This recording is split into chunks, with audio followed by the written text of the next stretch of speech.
Getting things started here. USA South Baseball Conference Tournament. The 6-seed Pfeiffer taking on the 3-seed Methodist in a must-win game for both of these clubs to stay alive in the 3-team bracket. Pfeiffer, their second game of the day, just about 40 minutes ago, wrapped things up, a defeat to Brevard. Now we'll have to bounce right back and take on Methodist. A Methodist team that fell to Pfeiffer yesterday, 14-13. We'll tell you more about that one throughout the broadcast. A wild affair to get this tournament started. But then Methodist defeated Brevard in Game 2 yesterday. And it all adds up to both these teams currently with one loss. The loser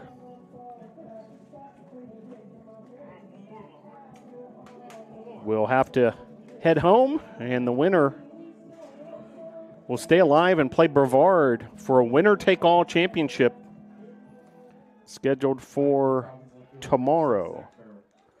So we'll get things started. Zach Farrell will lead off for the Falcons. Falcons, the designated visiting team as the lower seed. First pitch.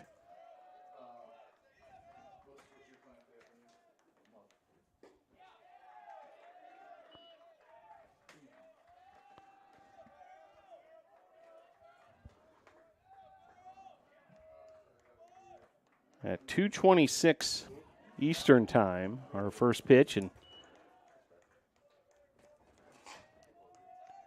now a 2-1 count to Zach Farrell leading things off for Pfeiffer. Jackson Kuhn, the starting pitcher for Methodist. And now a 3-1 count. Just getting started here, first at bat, as this was yanked, well struck, and foul. Traveled a long way down that right field line. Zach Farrell. Farrell has power. He entered the tournament with 8 home runs in the regular season. Pitch here, fouled away again. Meanwhile,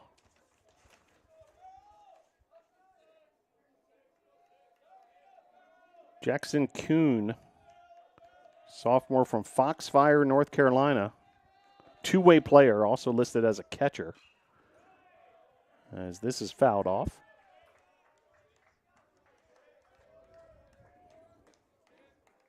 So an early battle between the leadoff hitter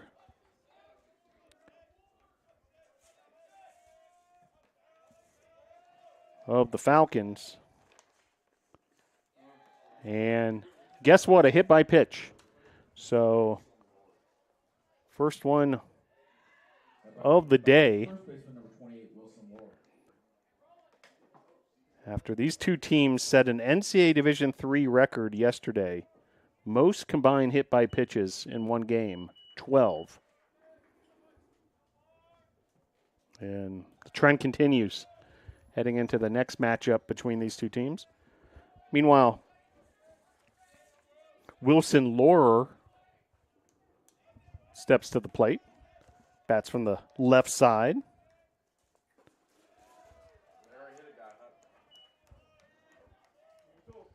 Laurer, junior from Charlotte, North Carolina, Independence High School.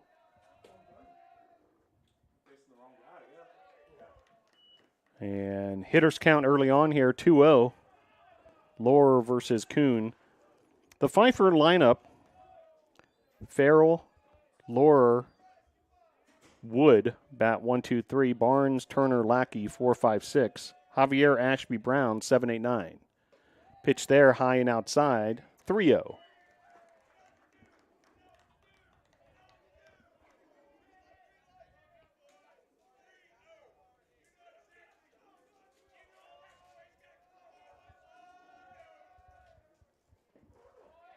Pitch there, like a take all the way, so 3-1.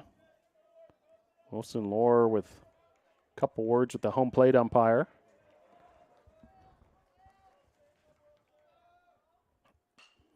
Grounder to first, makes the play at second, and then just missing the double play. Attempting the 3-6-1 double play, but it'll be a fielder's choice. Lead runner is out. For the Falcons, shortstop number 22, Austin Wood. And so runner at first with 1 out, and that'll bring up Austin Wood.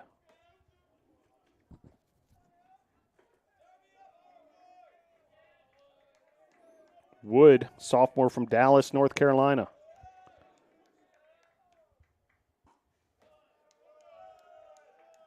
Kuhn thought he had the double play there.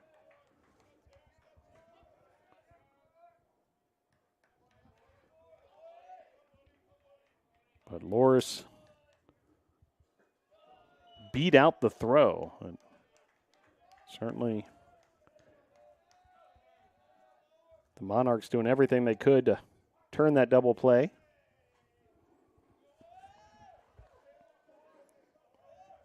One out, runner at first, the 2-0. Across the plate, 2-1. Must-win game for both of these squads. The winner will stay here in Brevard, North Carolina, and take on the hosts, the Brevard College Tornadoes, tomorrow. Pitch there, outside, 3-1.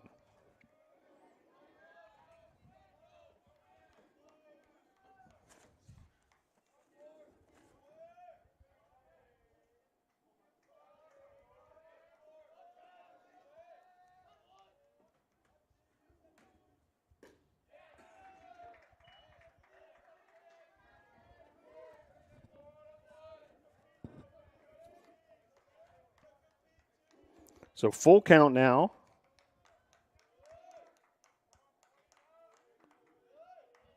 And the pitch. Driven to right field. And lands fair. And that'll be a single. So runners first and second. Both the second baseman for Methodist,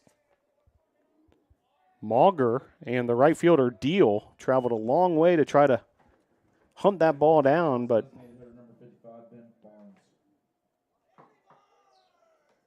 lands fair, and inning continues for the Falcons.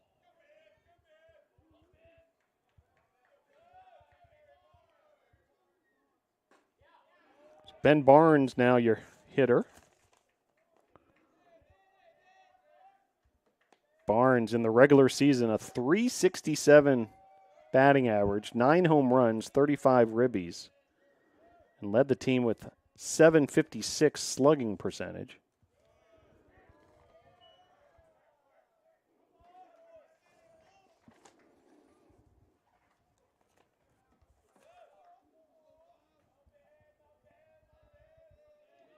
Top of inning number 1, Pfeiffer and Methodist. The pitch.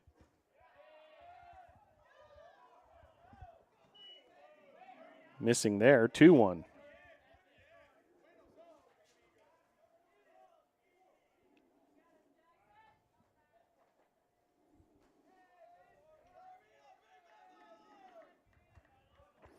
Runners first and second after a hit by pitch and a single.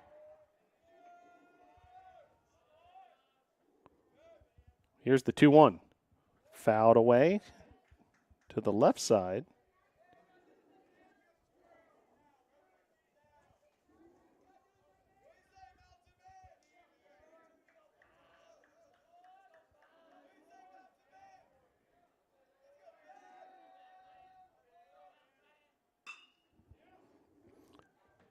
And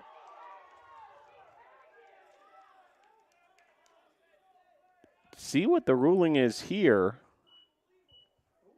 Should be a force play. It caught it in the air. So The line out. And then beating the tag there. Was trying to get doubled up at second was the lead base runner.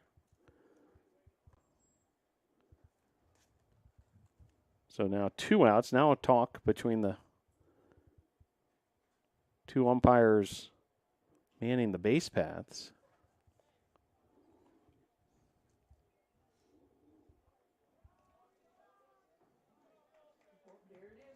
And so it'll be 2 outs.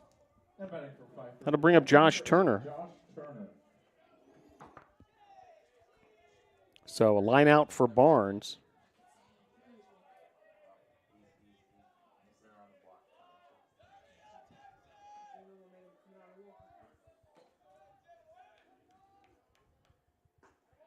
Pitch there across the plate, strike 1.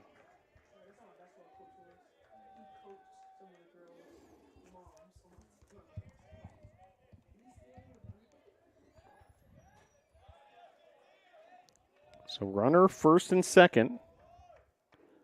Turner at the plate. Pitch there, locates, so 0-2.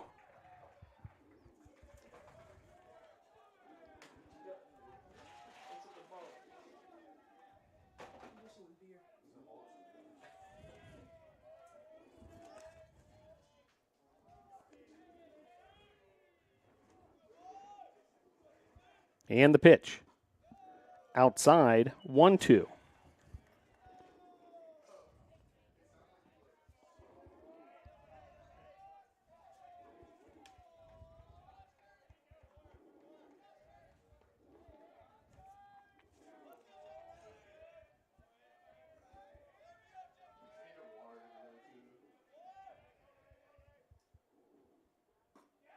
And gets him looking, a strikeout from Kuhn. And that'll end the inning. Leave 2 was a hit on the Pfeiffer ledger. But we'll head to the bottom of the first. Scoreless, Pfeiffer and Methodist.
So we head to the bottom of the first. Pfeiffer and Methodist.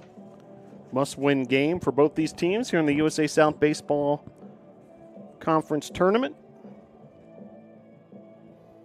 So first time up for the Monarchs. Lineup is as followed. 1, 2, 3 hitters, Jackson Deal, Hunter Holman, and Banks Hartman. Caleb Rogers bats 4th, Brandon Mauger 5th, Banks Engel 6th, and then Caleb Green, Tristan Melvin, and Austin Renzel are the 7, 8, 9 hitters. Pfeiffer will send Ivan Delp to the mound. Number 8, Jackson Deal. And his first assignment will be Jackson Deal.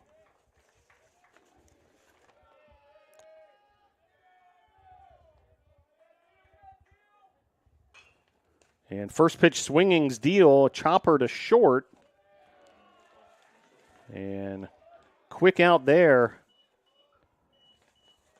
as Woods able to make the play. Batting for Methodist, the catcher, number 5, Hunter Holman. And that'll bring up Hunter Holman, the Methodist catcher.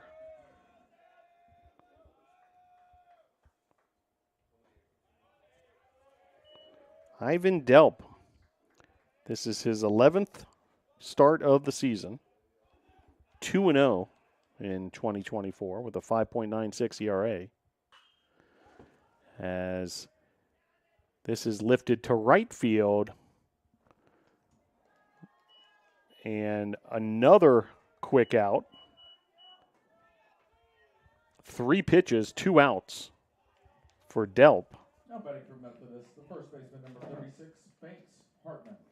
And that'll bring up Banks Hartman, the Monarchs' first baseman. So Delp go up against the 3-hole hitter now. Pitch from Delp. Called strike.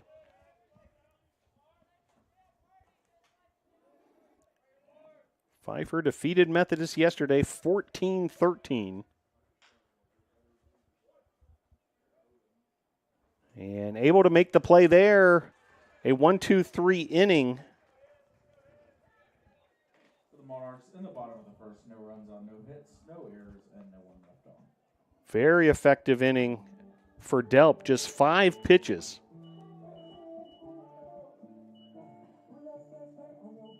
So we'll head to the top of the second. Scoreless here at Gilcone Field, Pfeiffer and Methodist.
So we head to the top of the second, scoreless here between Pfeiffer and Methodist. And Corey Lackey, first pitch swinging and foul down the right field line. Lackey, Javier, and Ashby due up for the Falcons. Falcons were able to get a couple base runners in the first inning.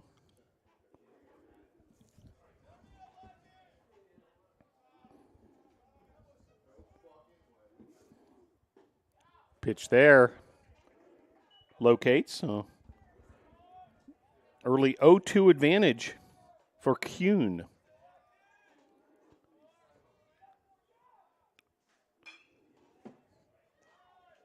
Grounder. And able to make the 4-3 putout. Monarchs defense. Mauger connecting with Hartman. And 1 down, and here's Javier. Javier bats 7th, starting third baseman for the Falcons.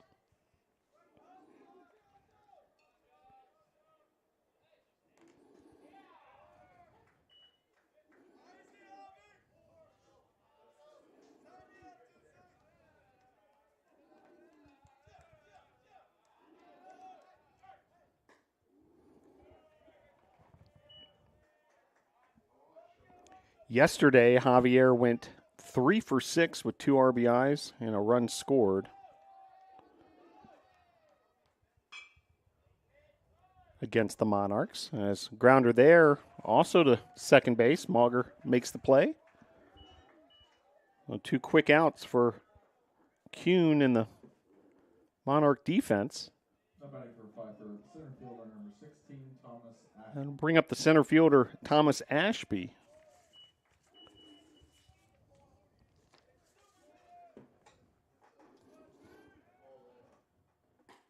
Ashby also with a productive day yesterday against the Monarchs. 2 for 3 with 3 runs scored and an RBI.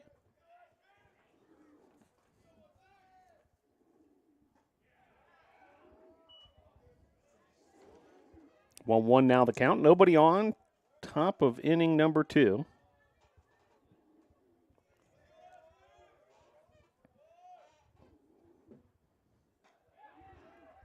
Pitch from Kuhn locates nicely.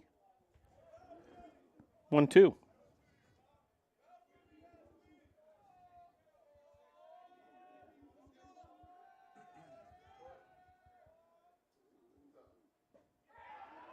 Yeah, swing and a miss there. Kuhn with the strikeout. A 1-2-3 inning for Kuhn.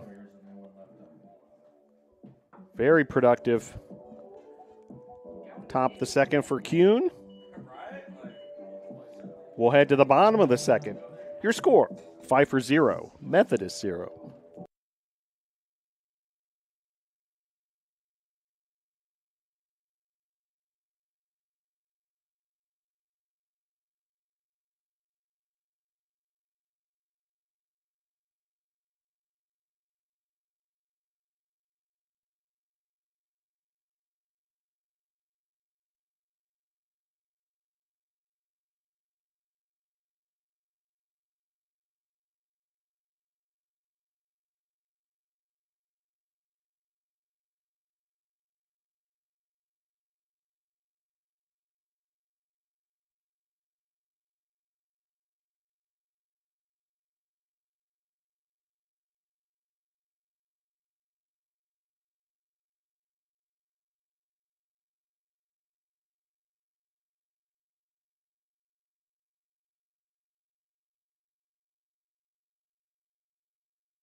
So we go back to work here in the bottom of the second. Ivan Delp on the mound for the Falcons. Delp, a 5-pitch first inning, as he'll face off against Rogers. Able to get a called strike there. Rogers, Mauger, Engel due up for the Monarchs. As this is lifted to left center field. Center fielder Ashby will make the play for out number 2. So the Delp efficiency continues. 4 batters face, just 7 pitches.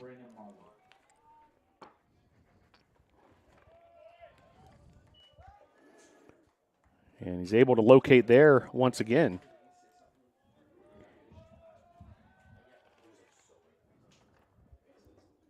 Swing and a miss. 0-2.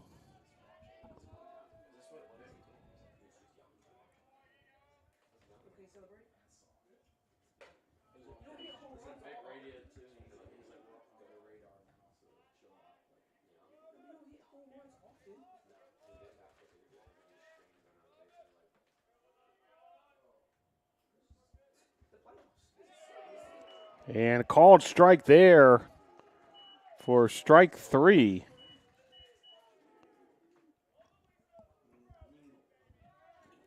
Batting for the Monarchs, third baseman number 6, Banks Engel.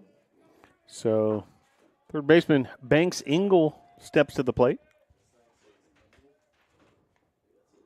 Pitch there, misses.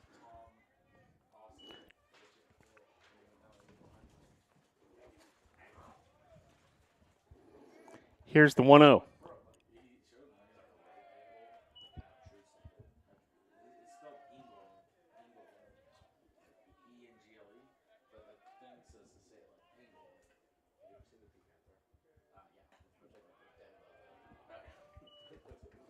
So now a 3-0 count. So first time that Delp has gotten behind a hitter.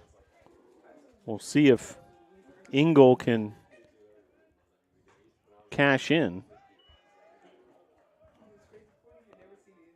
3-1 now the count. Looked like a take all the way there from Engel. And the 3-1. Driven through the left side of the infield, so first base runner for the Monarchs. And Engel is aboard.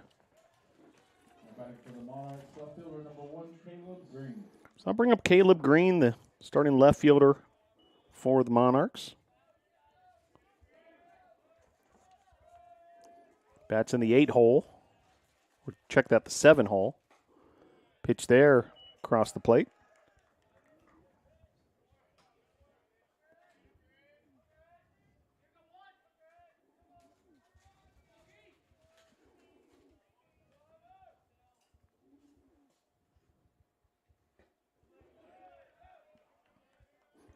One. Current temperature here at Gilcone Field, 71 degrees, cloudy skies. Pickoff throw to first. Engel able to safely retreat.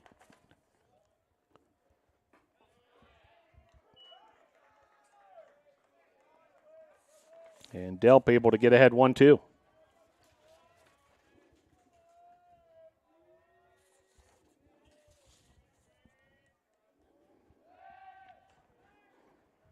Another pickoff throw to first. The Falcons' defense behind Delp. Javier at third, Wood at short, Lackey at second, Laurer at first, and the catcher Turner as a force play there at second. Will be out number 3. No runs on 1 hit, no errors, and 1 left on base. So we'll head to the top of the 3rd. Your score, Pfeiffer 0, Methodist 0.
So we head to the top of the 3rd, scoreless here at Gilcone Field.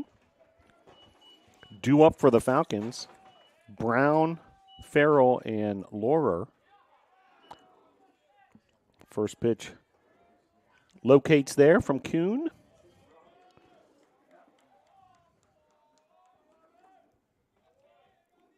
And the 0-1. Lifted down the right field line. And in foul territory, second baseman for the Monarchs, Brandon Mauger, able to make the play for out number 1. Now batting for Pfeiffer, left fielder number 6, Zach Farrell. So back to the top of the order, Zach Farrell steps to the plate for the second time.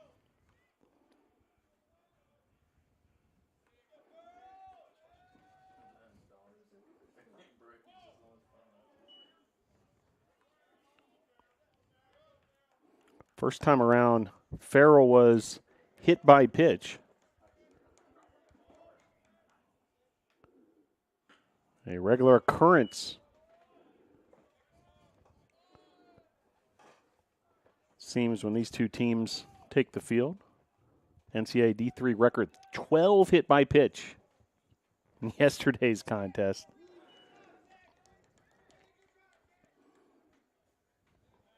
Here's hoping we won't even sniff that record this afternoon. Here's the 3-0. Across the plate there, 3-1.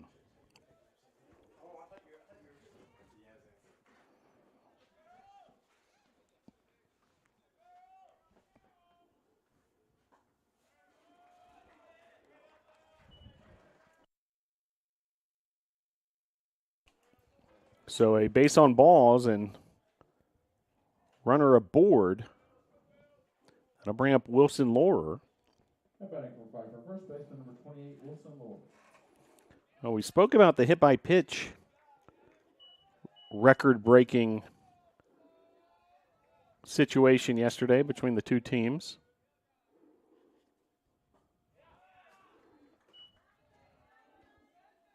Walks were a big issue as well.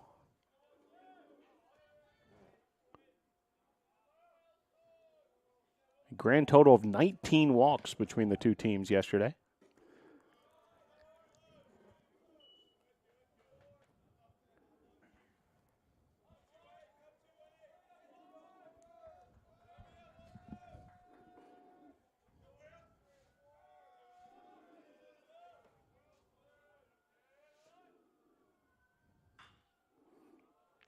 Grounder there down the right field line, foul.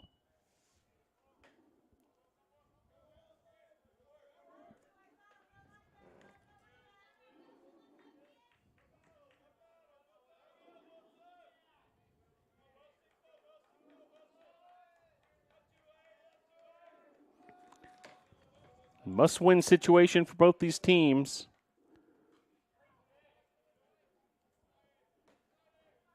Neither team able to generate much offense thus far.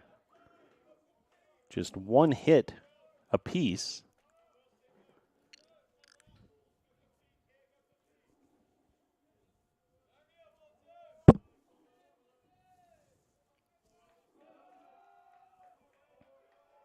Wilson Laurer at the plate. Hits from the left side. Starting first baseman for the Falcons.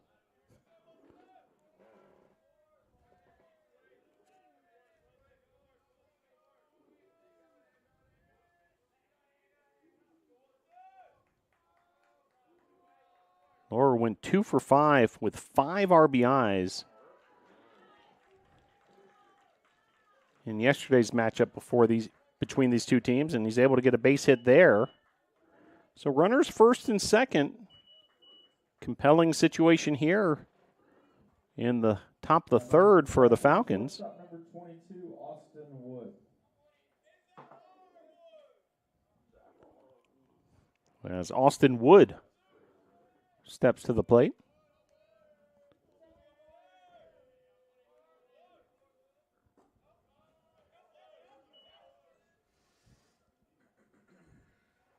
First pitch outside, ball one.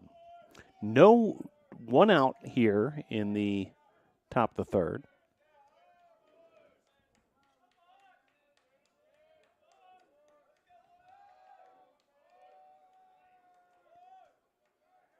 And the pitch from Kuhn.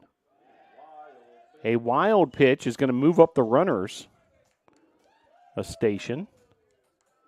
So now second and third, 2 runners in scoring position for Wood. The regular season,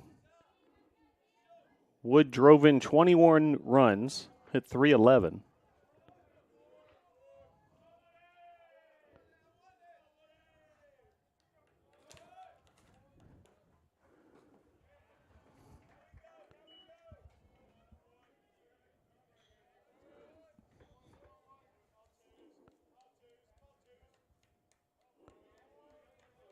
2 balls and a strike. Runners second and third, 1 out.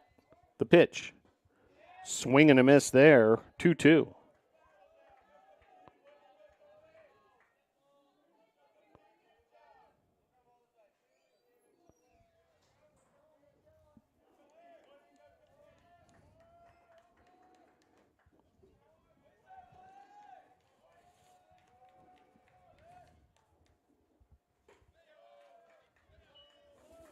Pitch there from Kuhn. Outside, 3-2. Kuhn working with his catcher, Hunter Holman.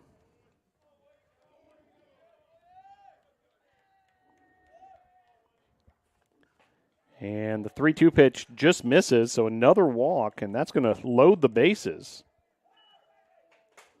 with 1 out. So big opportunity here early on for Pfeiffer with the cleanup hitter, Ben Barnes, step into the plate.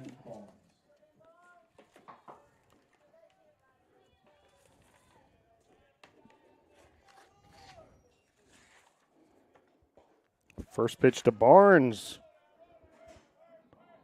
Low and inside. So big opportunity here for Pfeiffer early on.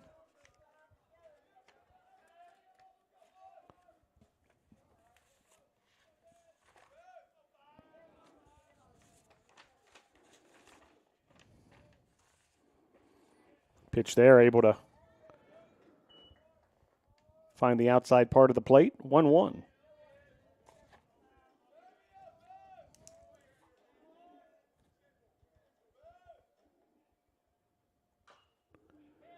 And then Barnes nubs that foul. So 1-2 count with 1 out. Bases loaded.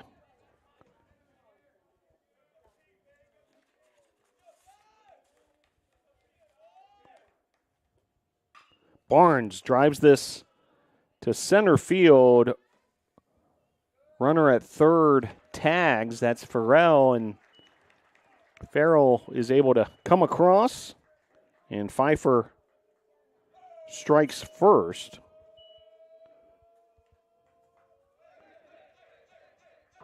The early 1-0 lead on the sacrifice fly RBI from Barnes. That'll bring up Josh Turner. So 1-0 lead for Pfeiffer. Now runners first and second with 2 outs.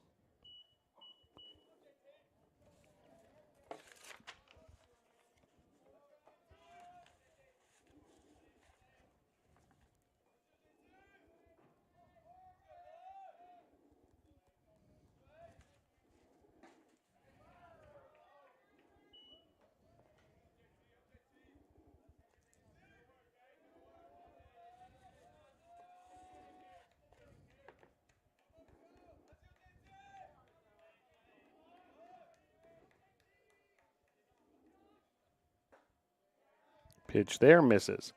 Kuhn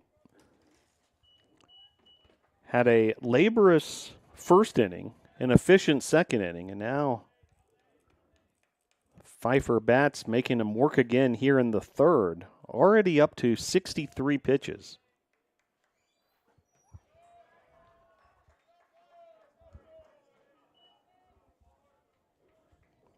Now 2-1 count to Turner. Already some action in the Methodist bullpen.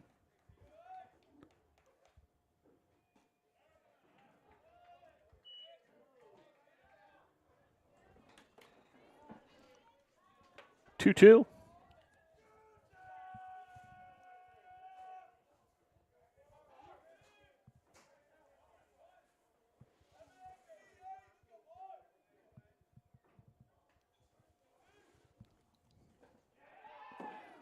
And he's able to get him looking.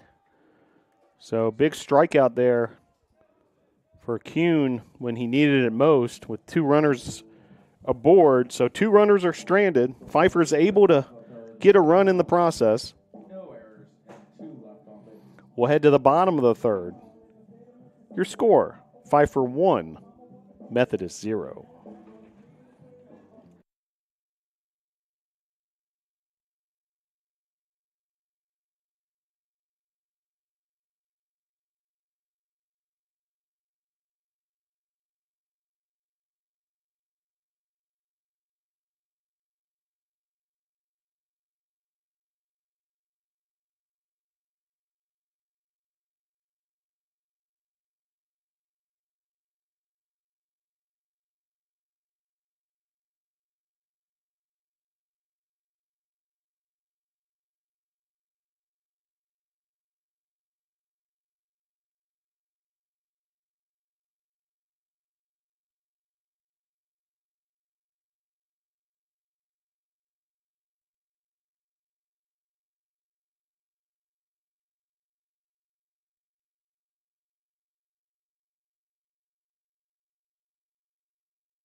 Back here at Gilcone Field, heading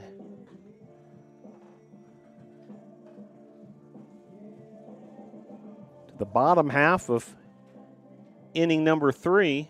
Pfeiffer with a 1-0 lead. Number 2, Tristan Melvin. Tristan Melvin steps to the plate. And the pitch. Across the plate. Strike 1.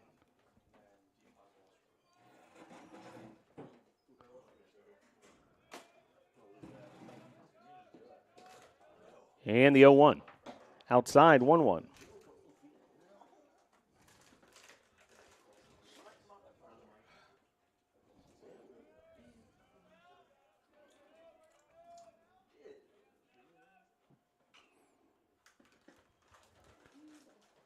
Fouled off down the first base line.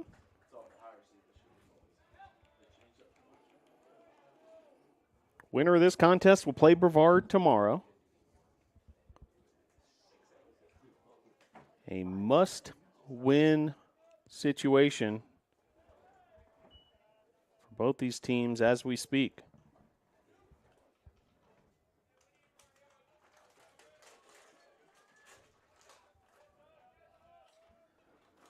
And the 2-2. Just missing there, 3-2.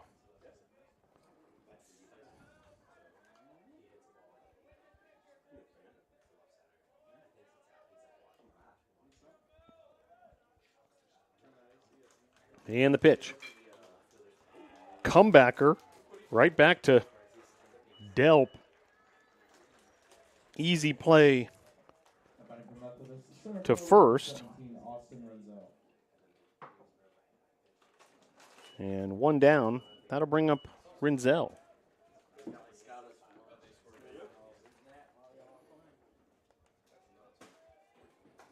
Renzel, the 9-hole hitter. And first pitch swinging, and he's able to line a base hit to right field. So, runner aboard for Methodist, just their second hit of the contest. Back to the top of the order we go. Jackson Deal for his second at-bat. Right fielder, number 8, Jackson Deal.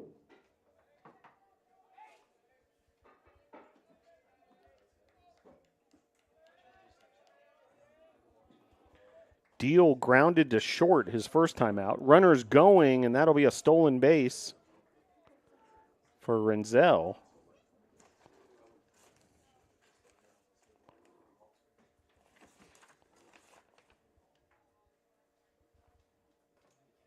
Renzel was perfect in the regular season in the stolen base department, 19 for 19.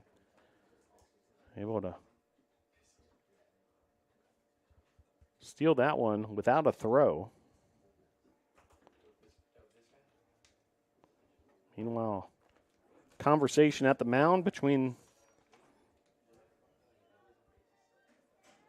Ivan Delp and his battery mate Josh Turner.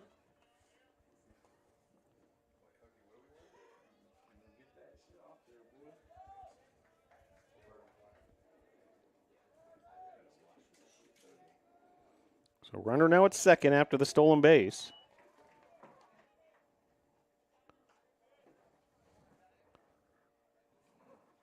And Delp behind 2-0.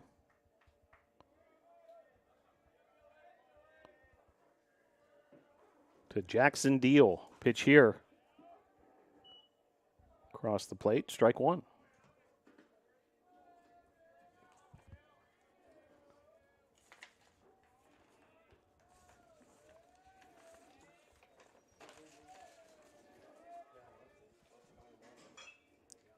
Chopper there down the third base line. And nicely done by Joe Javier, Pfeiffer third baseman, for out number 2. The catcher, number 5, Hunter Holman. That'll bring up Holman. Hunter Holman, a first-team All-USA South Conference selection.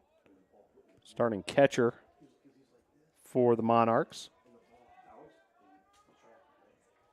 With the runner on second. Pitch there, called strike.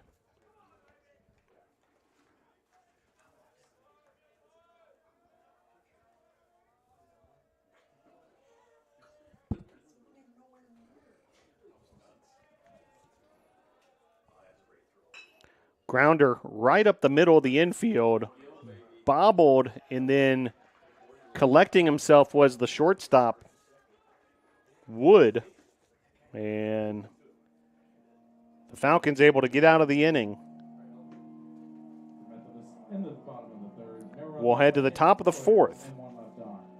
Your score from Gilcone Field on the campus of Brevard College. Pfeiffer 1, Methodist 0.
Back here at Gilcone Field, USA South Conference Baseball Tournament. It's the fourth game of the bracket that we've seen thus far. Second time these two teams have faced off. Pfeiffer enjoying a 1-0 lead here in the top of the fourth. Corey Lackey, first pitch swinging. One pitch, one out. And that'll bring up Joe Javier. Third baseman number 26, Joe Javier. So each team with 2 hits. Pfeiffer with a run. Came on a sacrifice fly in the top of the third. Pitch there. Across the plate. 0-1.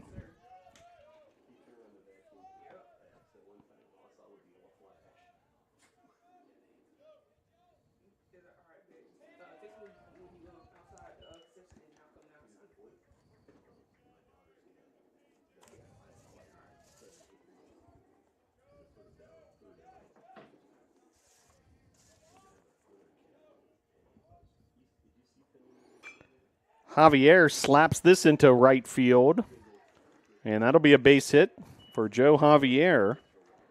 Had a good overall weekend here at Brevard College, the third baseman for the Falcons.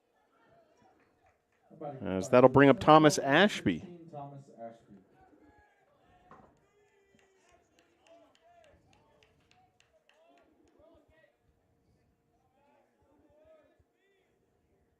Ashby struck out his first time at the plate.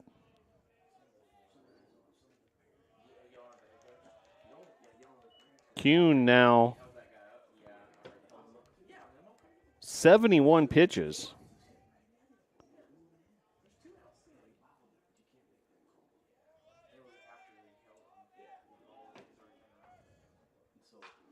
Grounder to short. Makes the play to second, and that's a double play. So nice job by the Monarchs to turn the double play. And we'll head to the bottom of the fourth. No errors and nobody left on base. Pfeiffer 1, Methodist 0.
So back to action here. Bottom of the fourth. A 1-0 lead for Pfeiffer.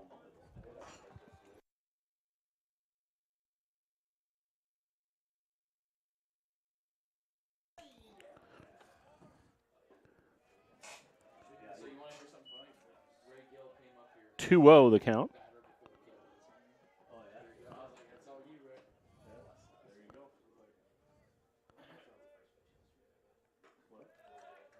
And now a 3-0 count to Hartman. Meat of the Monarchs order: Hartman, Rogers, and Mauger.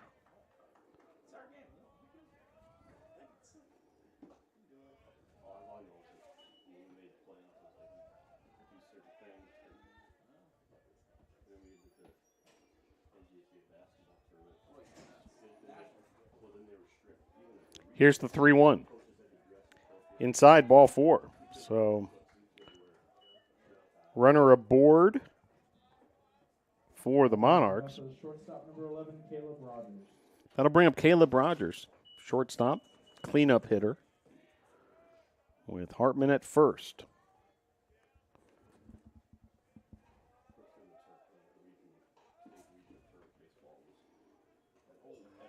Showing bunt, and then the pitch gets away from the catcher. Wild pitch will send the runner to second.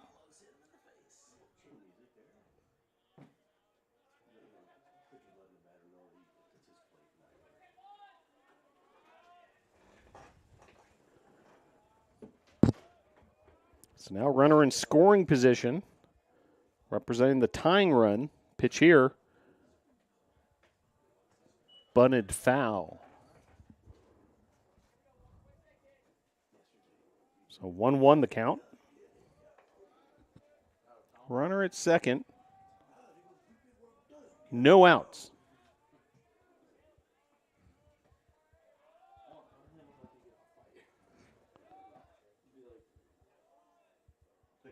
Foul bunt there.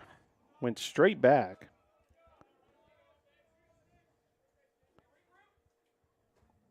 So now 1-2 count.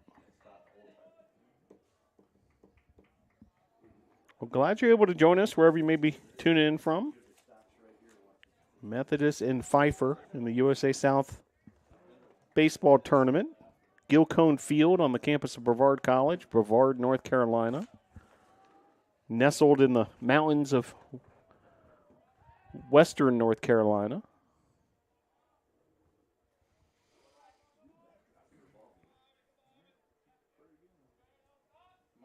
Currently 72 degrees. It's been cloudy throughout the day. As that's fouled off yet again.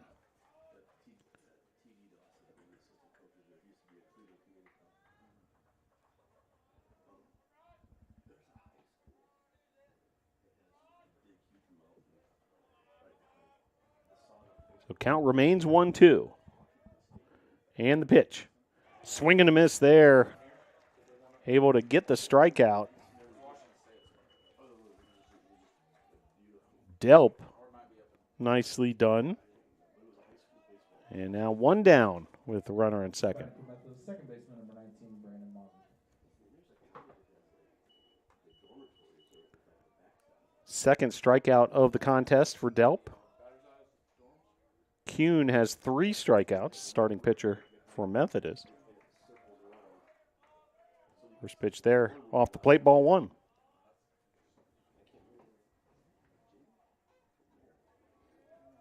Pfeiffer with the 1-0 lead. Pitch here. Locates 1-1.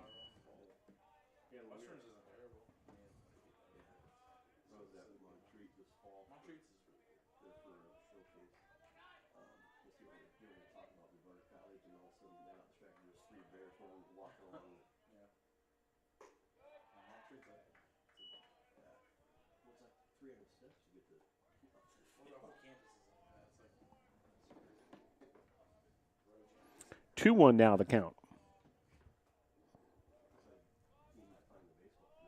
Mauger at the plate. Pitch there. Missing. 3-1. Hartman, the runner at second.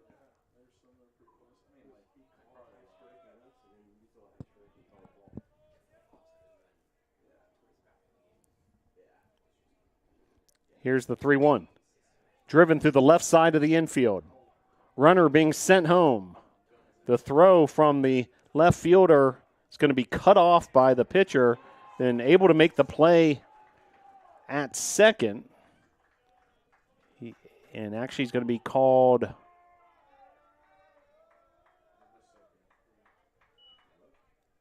safe at second, so count the run.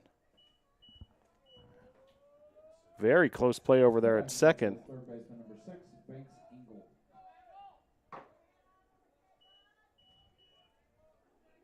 And that'll bring up Engel. So Methodist able to find the equalizer there.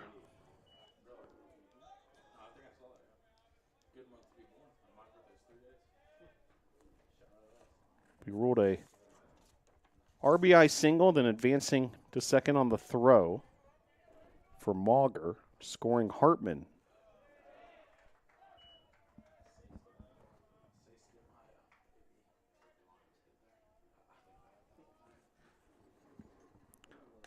One the count with 1 out.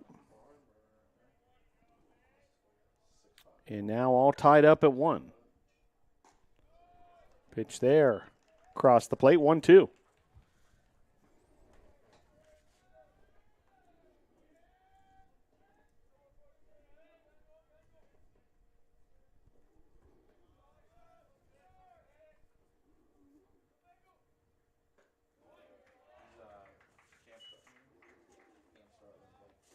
Pitch to Engel there is high, 2-2.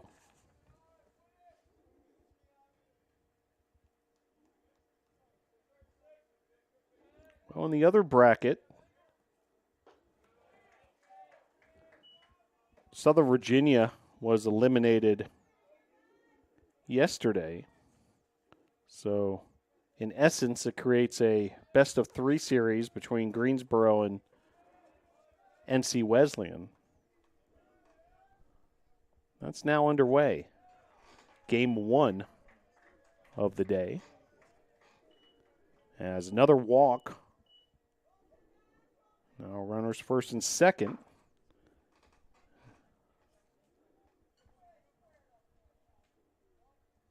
I'll bring up Caleb Green, and got some action in the Pfeiffer bullpen, and meanwhile the Pfeiffer coach is going to talk things over. A 1-1 score here and a couple runners aboard. Well, out in Rocky Mount, North Carolina, NC Wesleyan leads Greensboro in the bottom of the 5th, 6-5. So we'll continue to keep an eye on that matchup. Greensboro led 5-1, and 5 unanswered runs for NC Wesleyan. Puts NC Wesleyan ahead 6-5, but we'll continue to keep an eye on that. Meanwhile, here at Gilcone Field, bottom of the 4th, a 1-1 ball game. As Caleb Green, the left fielder, steps to the plate. Bats from the right side, 1 down. Runners first and second.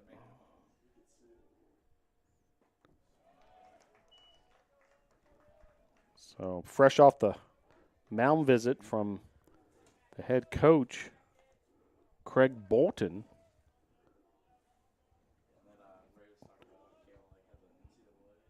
Delp able to blow that past Green. And this gets away from the catcher. And both runners advance on the pass ball.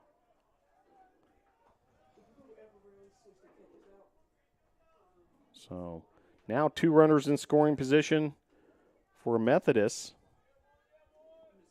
It's already found the 1 run to tie this game. Now looking to go ahead. Each team 1 run, 3 hits. Pitch there, high, 2-1. Tristan Melvin awaits on deck. Austin Renzel in the hole.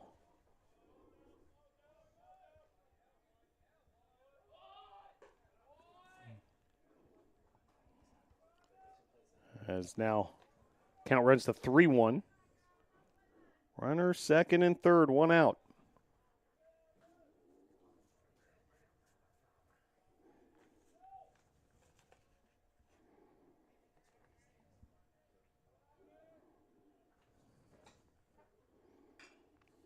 Chopper down the third base line and able to make the play there. Joe Javier was able to glance at that runner at third, then took care of business with the throw to first. So 2 down now, runners second and third for Tristan Melvin, the DH.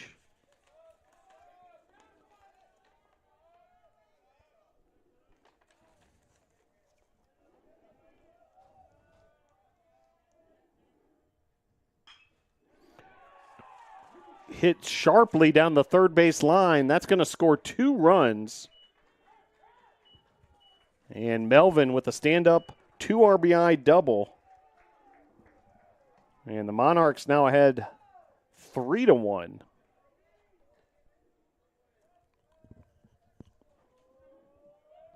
Now batting for the Monarchs, center fielder number 17, Austin Renzel.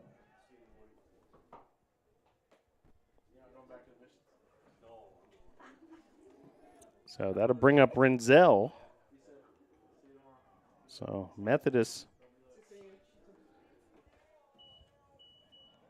able to come up with what they've needed so far here in this bottom of the 4th.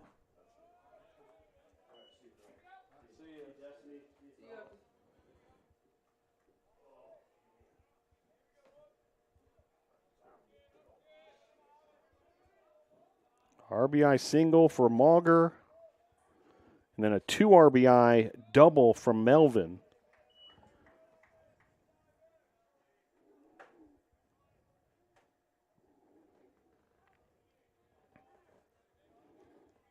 Innings certainly not done yet. 2 outs with the runner at second.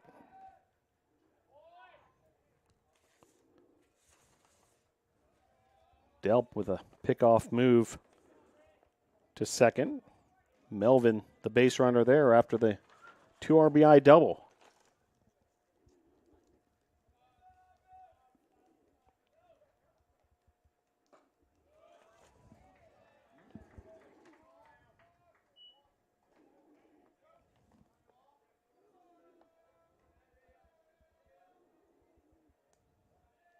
Tristan Melvin, junior from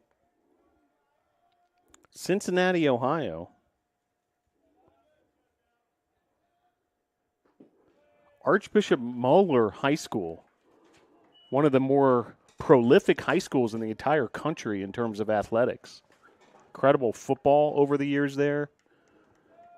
And gets it done in all sorts of sports. Melvin went to Coker University, then transferred to Methodist. And a walk there. So now runners first and second.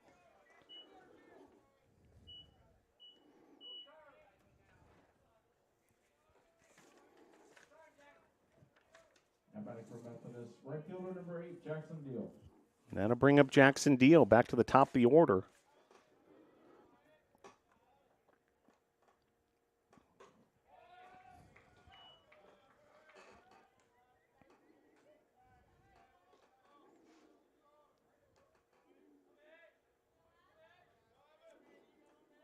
Delp's really run into trouble suddenly here after a very efficient first 3 innings, giving up 3 runs. His pitch count accelerating. This will be pitch 68. He was able to get through that first inning, which is 5 pitches. As that'll be a fly out to right field to end the inning for the Monarchs. 3 runs, 2 hits, 2 left on. There were no errors. Methodist takes the 3-1 lead. We'll head to the top of the 5th.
Back here at Gilcone Field on the campus of Brevard College, USA South Conference baseball tournament. A must-win game for both these teams. Methodist has moved into the lead after a 3-run bottom of the 4th. Due up for the Falcons, Robbie Brown, Zach Farrell, and Wilson Laurer.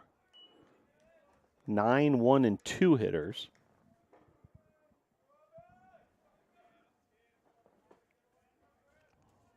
As Jackson Kuhn goes back to work. And this is drilled to the left field, a line drive single.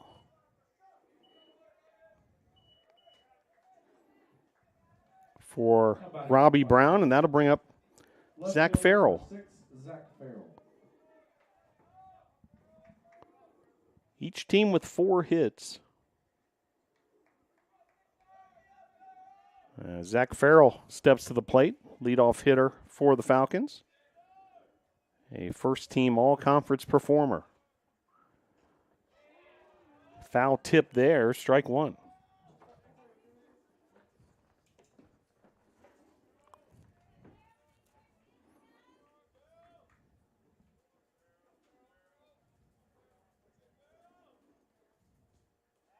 Pickoff throw to first to keep Brown honest.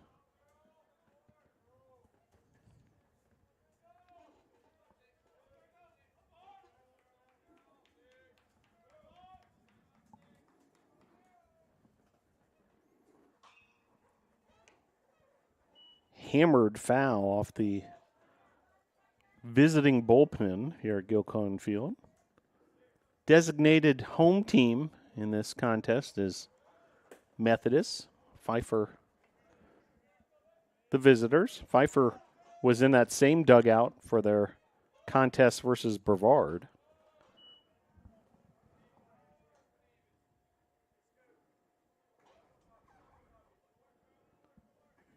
So runner at first, no outs, top of inning number 5. Here's the 1-2. Farrell lifts this to center field. That'll be out number 1.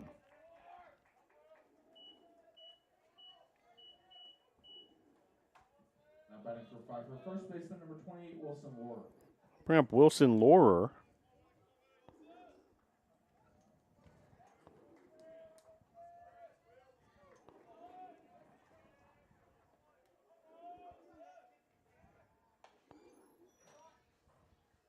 Starting to see some action in the Methodist bullpen.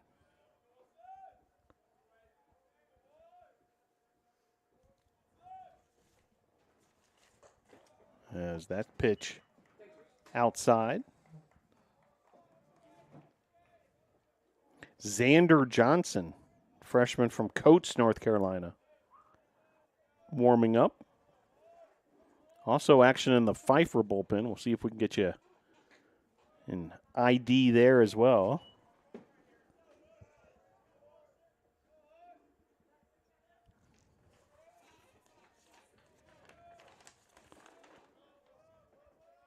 Cayman Buck, who we saw yesterday, the freshman from Norwood, North Carolina, warming up for the Falcons. And there's another base hit for the Falcons. So now runners first and second.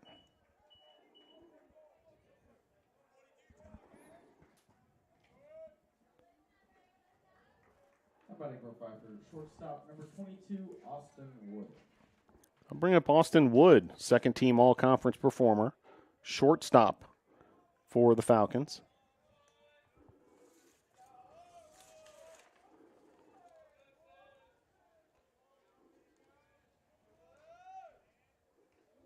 Wood hails from Dallas, North Carolina.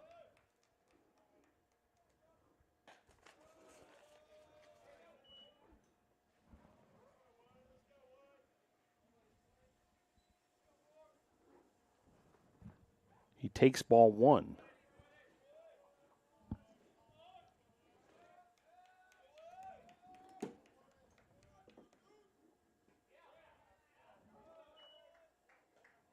Then takes a strike on a off-speed offering from Kuhn.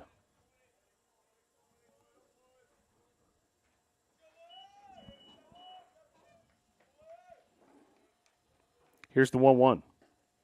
Outside, 2-1.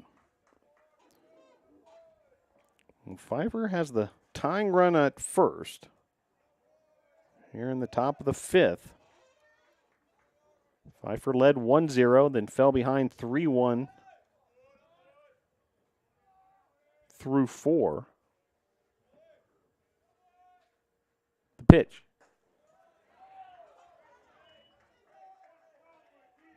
Called strike there. Some of the Pfeiffer fans getting a little upset at the balls and strikes calls, but there's only one opinion that matters in these scenarios.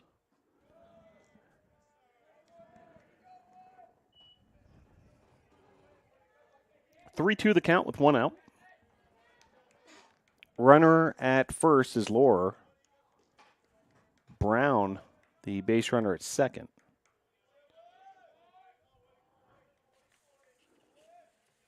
The pitch to Wood.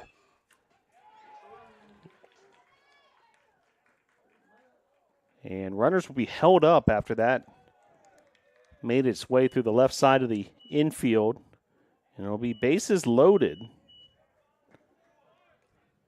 for the dangerous Ben Barnes.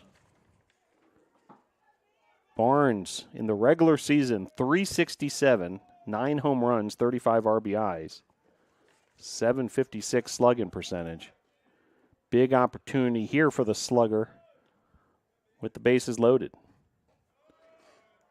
Pitch there, outside. Meanwhile, Kuhn's pitch count starting to escalate. That's pitch number 90. And this is well struck deep at center field, and just a remarkable play by the center fielder of Methodist. That'll score a run in the process. But a great play out there in center. Austin Renzel had to travel a long way, then made a diving catch and popped up quickly. Sent the ball back into the infield, but it'll be a sacrifice fly RBI for Barnes, and that'll bring up Turner. So the Methodist lead now down to 1 run.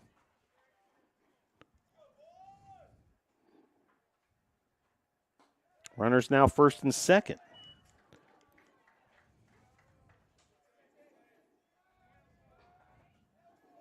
Two outs now.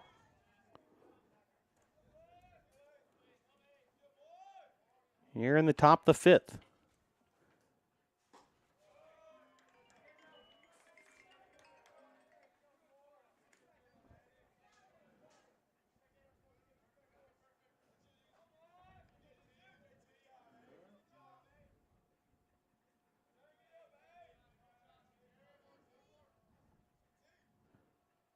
Here's the 2-0.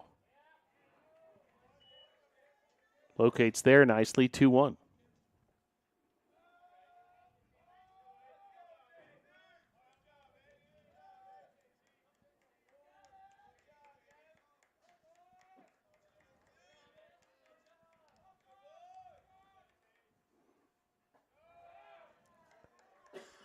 Off speed there, misses. 3-1. 2 outs, runners at first and second. Turner at the plate for Pfeiffer.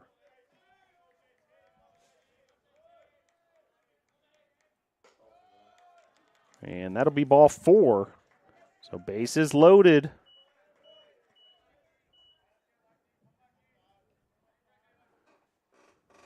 And we'll have a visit to the mound by the pitching coach of Methodist. Your score here in the top of the 5th, Methodist 3, Fifer 2.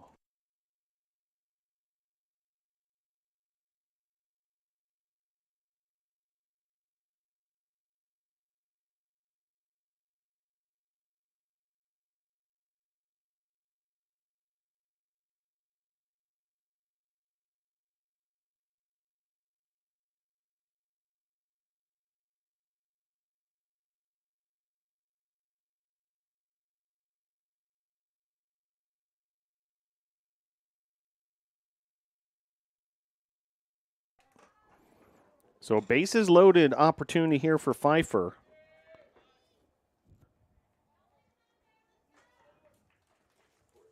And Corey Lackey will step to the place. Lackey, big opportunity here. Pfeiffer trailing by 1. As first pitch there delivers. Strike 1. Runner at third is Lohr. Runner at second's Wood. Turner, the base runner at first. Pitch there gets away. And on the wild pitch, all the runners will move up a station. We've got a tie ball game here, 3-3.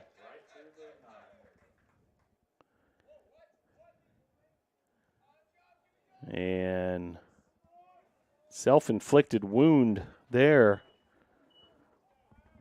for the Monarchs. And Pfeiffer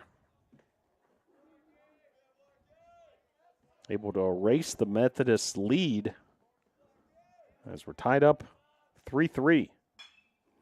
Sharply hit ground ball to third base. And nice job there by the third baseman, Banks Engel, to knock it down and then deliver the throw. But 2 runs on 3 hits. They did leave 2 runners on base. But Pfeiffer's able to tie this ball game up. We'll head to the bottom of the 5th. Your score, Pfeiffer 3, Methodist 3.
So we head to the bottom of the 5th. New pitcher for the Falcons.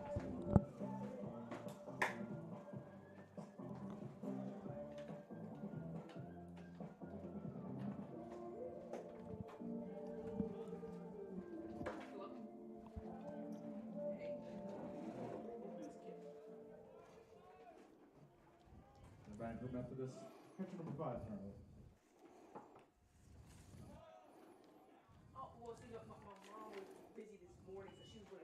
Cayman Buck is the new hurler for the Falcons.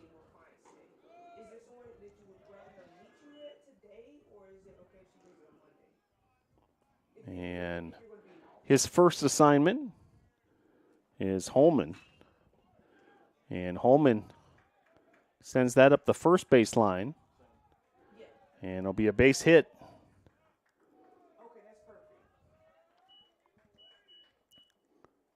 Methodist able to get a runner aboard, and that'll bring up Hartman. That batter for Methodist, first baseman number 36, Banks Hartman. Is your mom open for the rest of today? If she could meet her around like 5 o'clock, or you think it'd be better? If my mom can meet her at 5 o'clock today, what would be the best?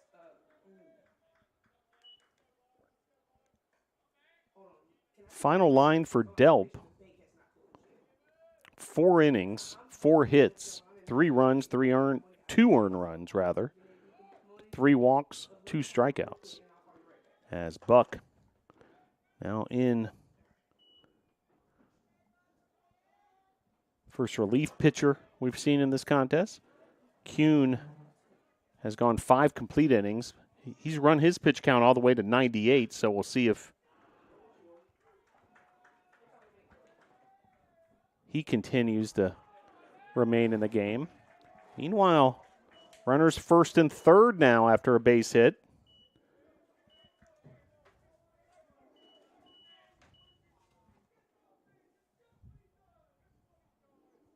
That batter for Methodist, shortstop number 11, Caleb Rogers. And that'll bring up shortstop Rogers. So big opportunity here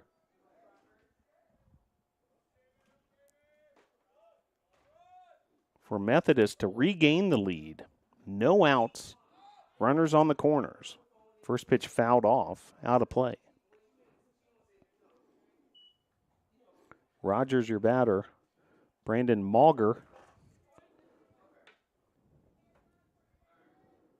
waits on deck.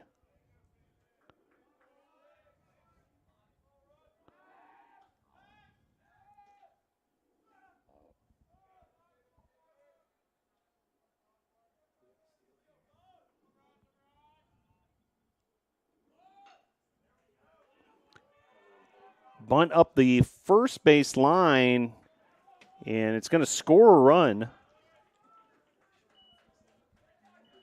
So Methodist able to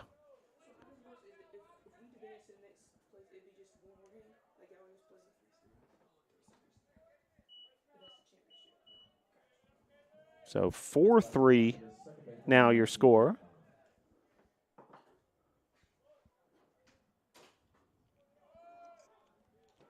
As Methodist is able to regain that lead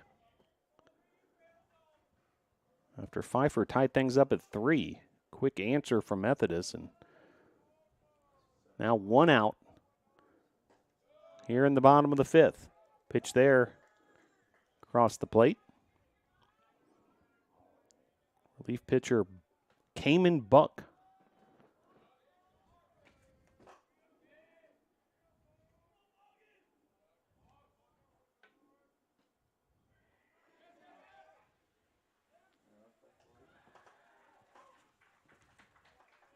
Pass ball there, and runner advances to third. So assignments become that much tougher for Buck.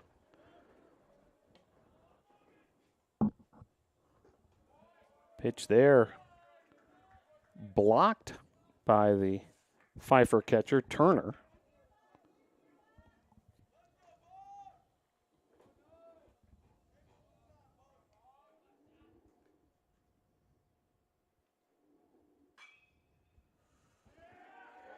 And base hit down the right field line is going to be extra bases. He's going for 3.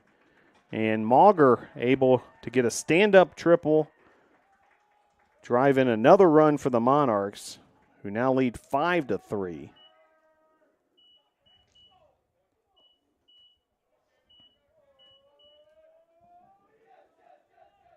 Now batting for Methodist, third baseman number 6, Banks Engel. I bring up Banks Engel after the RBI triple from Mauger, scoring Hartman as Engel fouls that off. Still just 1 out here in the bottom of the 5th.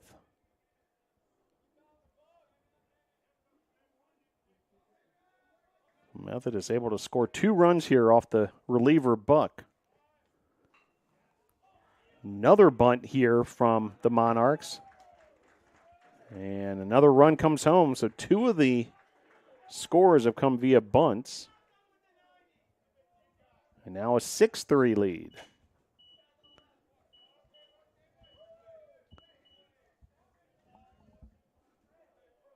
Now batting for Methodist, Caleb Green.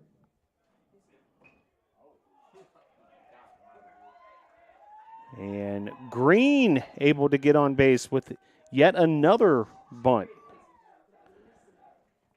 Oh, my.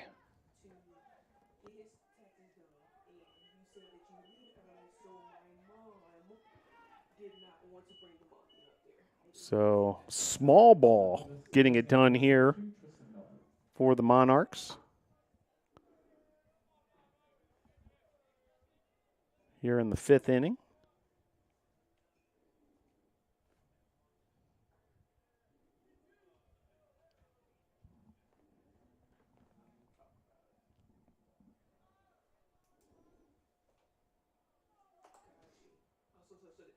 And we're going to have a trip to the mound, and looks like it's going to be a pitching change as well for Pfeiffer. So we'll tell you about the new pitcher in just a moment.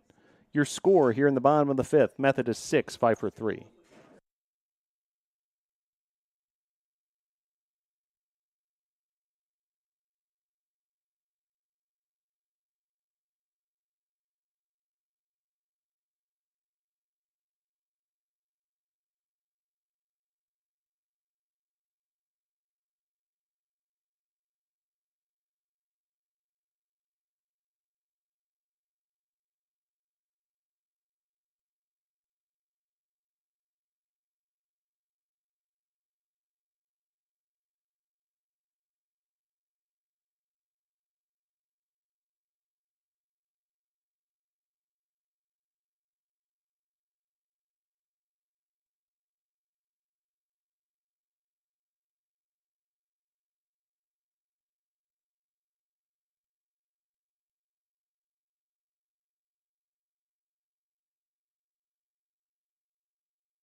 So pitching change for the Falcons.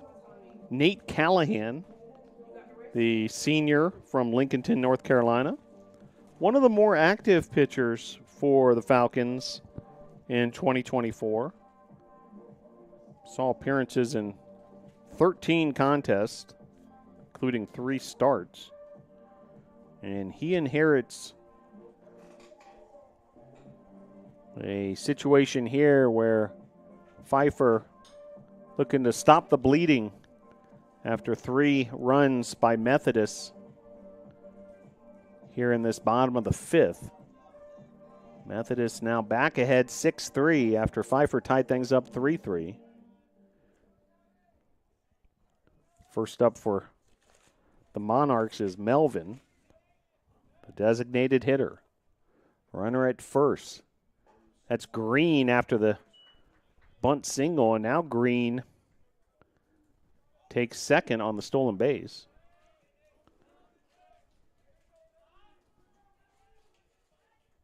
A lot of bunts, stolen bases. Feel like I'm watching Whitey Herzog's St. Louis Cardinals from the 80s.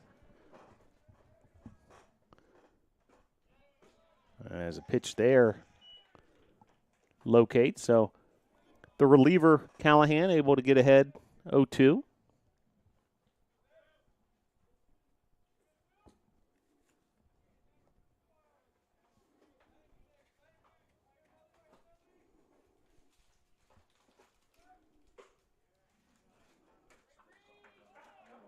Another stolen base. So suddenly, base runner on third with 2 outs. 1-2 the count.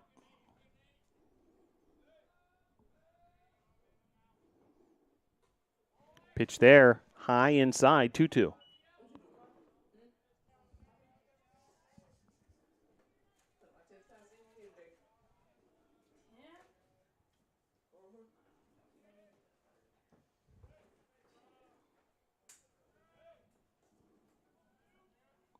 Here's the 2-2.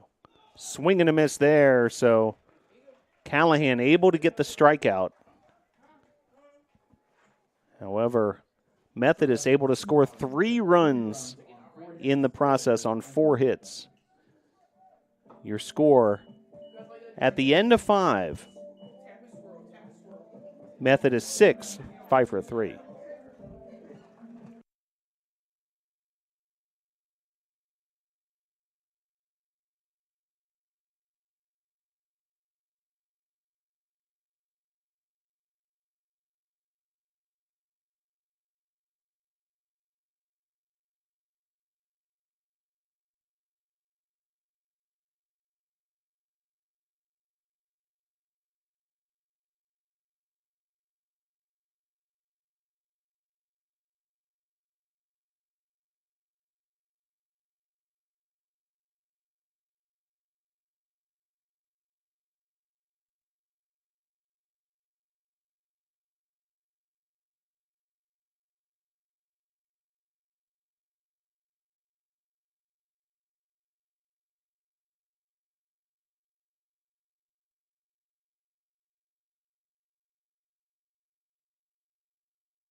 Back here at Gilcone Field, USA South Baseball Conference Tournament action. 6-3 Methodist on top as we head to the top of the 6th.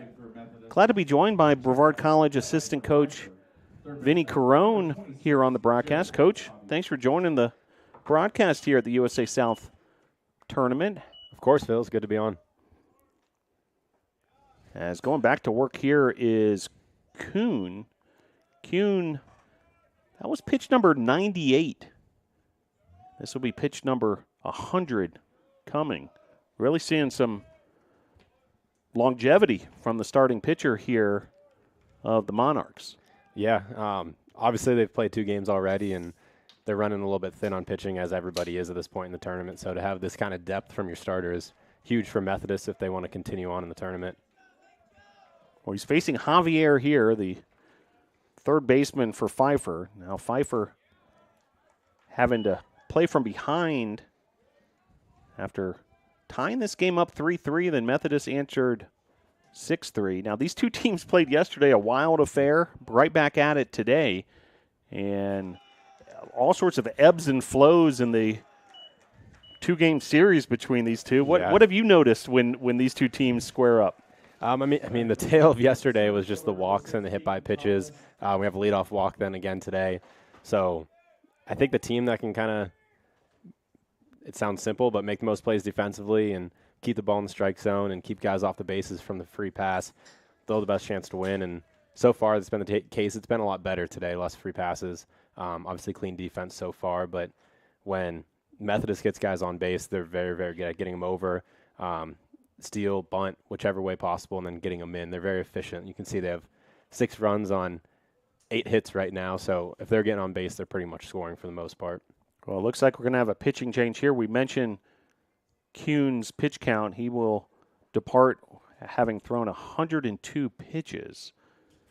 So, new pitcher coming. Well, while we have you, Coach, congrats on a 6-4 win, Brevard over Pfeiffer earlier today. That sets up Brevard to play the winner of this game tomorrow. From the Brevard perspective and from the host of this event, can you kind of tell us, how the tournament's been through your eyes? Yeah, obviously the win today was great. JT had a phenomenal performance on the mound. I think he scattered a few walks, gave up a handful of hits, but really did well pitching from the stretch with runners on base, picked off a couple of guys, and the defense behind him played very, very well for the whole game. Obviously ran into some trouble at the end of the game. They strung a lot of hits together. They kept fighting, and that's what Pfeiffer has done all week as well, especially against Methodist. They're doing it again, getting a runner on base here. But generally just clean game defensively and then doing enough offensively. We're yet to break it open, I feel like, from the plate, but good at-bats across the board. Even yesterday when we didn't score many runs, we had good at-bats. So those things usually figure themselves out with time as we see more pitching. So hopefully tomorrow we kind of continue on scoring runs. Good to see them hit the ball hard a little bit and score some runs at the end of the game. But if we continue to play good defense, those bats will come along, and we should be in good shape for the rest of the weekend. Yeah, you mentioned Jacob Thompson, the starter for Brevard College, gave up a leadoff home run to lead off the entire contest, but then shut out the Falcons offense from that point forward throughout his starting appearance. Really an exceptional appearance for Thompson. Yeah, he's thrown really well at home the last few weekends. Threw well against Methodist a few weeks back. Had a good outing last week, too, and then obviously good today. That first at-bat to Farrell, that kid's a good player. He's been playing Division III baseball for a long time, and he can really hit. So he's dangerous every time he steps up to the plate. Obviously got a hold of JT's fastball there, but he really settled in after that. Kind of the first inning was tough, but got a few runners on and then got himself out of that jam, and then it was pretty much smooth sailing the rest of the way. We talked about pitch counts in this game already, and he was kind of at his pitch limit for the day, so we had to pull him, and Caesar did a great job in relief of him getting those last 3 innings and getting the save. Yeah, Cesar Rodriguez with the save, Jacob Thompson with the win. Brevard with a 6-4 win over Pfeiffer to advance to tomorrow, what will be the championship game in this bracket, to earn a chance to play for the USA South Conference Championship next weekend. Meanwhile, new pitcher here is Xander Johnson for Methodist, as he inherits a runner on first, no out situation, and face off here against Ashby. Ashby takes strike one. Johnson, freshman righty from Coates, North Carolina. In terms of, you mentioned it before, Coach, in terms of, Kuhn going deep, managing the pitchers in a tournament like this, a double elimination, 3-team affair. It's got to be a compelling, challenging assignment for coaching staffs. Yeah, it's definitely difficult.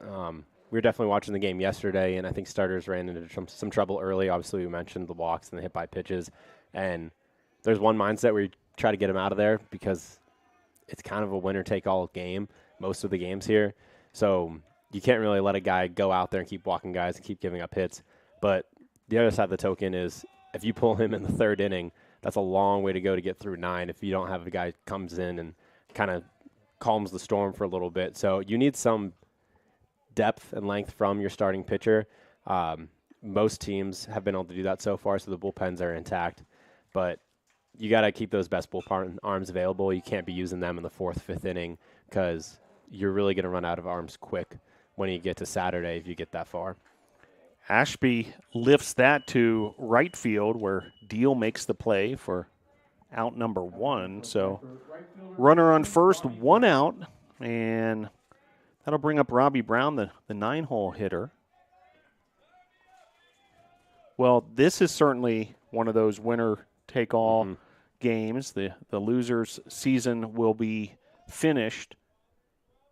So you'd imagine whatever it takes, and whether it's managing pitchers or, even who you're sending to the plate for some perhaps pinch hitting opportunities, that kind of thing. Yeah, I mean, it's a short leash for everybody. If you have a guy who hasn't had good at-bats and they come up in a situation where you need to run, like you said, you need to have your best hitter at the plate in that moment. So if there's somebody on the bench that you feel maybe is a better at bat than the guy who's due up. You kind of got to make that change and make that switch. And in the regular season, you might let a guy have an at bat here or there just to kind of keep his confidence up, but you can't afford to take those chances at this point in the season when the season's on the line. So definitely some tough decisions for coaching staffs to be made this weekend. And if it works out, you look great. If it doesn't work out, then everybody's going to question that opinion or that decision. But that's kind of the way it is at this point in the season. 1-2 now, the count with one out. Runner in first. As Robbie Brown facing off here against Xander Johnson, the reliever of Methodist. He fouls that back. That closes the door on Kuhn. 5 innings pitched, 6 hits, 3 runs, 3 earned runs, 4 walks, and 3 strikeouts. I believe that runner on first is still with the his, runner though, on first still his responsibility.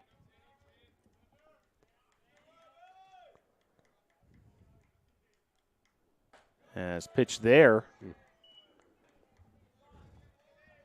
Missing 2-2. Joined by assistant coach Vinny Carone of the Brevard College baseball program, the host of this bracket here in the USA South Conference tournament. As that's fouled off. Well, Coach, one thing I know yourself and also head coach Mike Victory have been working closely with the other teams and so forth, and the operations staffs, making sure we do whatever we can to get this event in because there's some weather forecasted, especially for tomorrow. We even thought we were going to get some precipitation by this time today. Can you tell us a little bit behind the curtain, what those conversations have been like? Yes, the weather tomorrow doesn't look great, especially as the day goes on. So I don't know if it's 100% official, but it's pretty much official that we're moving the game up tomorrow to, I believe, 9 a.m., which is a very early, it's almost an unheard of time to start a college baseball game. But it's really important we get that game in. Obviously, we can't be going too late into the weekend, like Sunday or even Monday, which is what you would do if you're just in a usual conference series during the regular season. We got to make sure we get those games in, and if we can't play, then I believe it's just the best record moves on.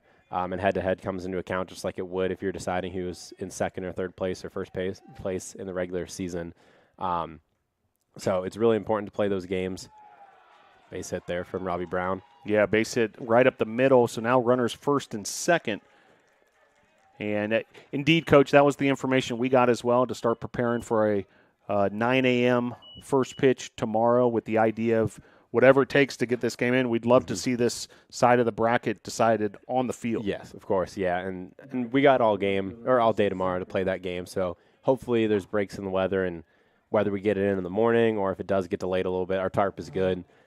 Field's in really, really good shape, best shape it's been in all year. So if we can get that tarp on, we should be able to play at some point tomorrow if there's ever a break in the weather. Biggest thing usually here is just the sides of the field. The water all runs off and kind of sits on the warning track, so that's tough. Called strike there to Farrell, first team all USA South Conference performer, the leadoff hitter for Pfeiffer, as Pfeiffer's trying to battle back here again. This is the guy you want at the plate. Pitch there off the plate, 1-1. And the idea of resiliency and being able to come back and, keep your motivation high despite, sometimes maybe falling behind by a few runs. We're seeing that from all three teams this weekend. Yeah, I mean, especially Pfeiffer.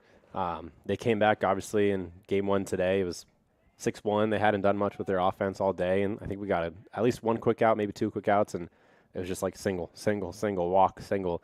And they did this, obviously, against Methodist as well. Yesterday they were down a few runs late in the game and came back, tied it. I believe the guy on deck, so Wilson Lohr, he had a big 2 RBI single to kind of put him ahead for good yesterday. So this is the spot in the lineup that you want at the plate if you're Pfeiffer. 2 best hitters on the team coming up with runners in scoring position. We've got 2-2 count now on Farrell. Let's see if he'll try to get him to expand the zone if they go right at him.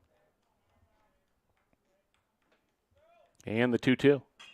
Base hit. Driven to center field. That is indeed a base hit, and everyone will move up a station. So now bases loaded for the Falcons. It's another trend I've noticed throughout this tournament. A lot of bases loaded situations. Yeah, funny how that works out. You don't know what the cause of it really is. Obviously, that one, the runner at second base had to hold for a second, make sure that ball doesn't get caught and he doesn't get picked off. And then obviously, coach has to hold him at that point once he's been so slow getting to third base. But really, this matchup yesterday with so many walks, so many hits batsmen, it came down to who could deliver with those runners in scoring position, with those bases loaded opportunities. I mean, we saw the bases get loaded without even base hits, in a couple of those innings. And, which team can deliver in situations just like this? As Wilson Lohr takes ball 2.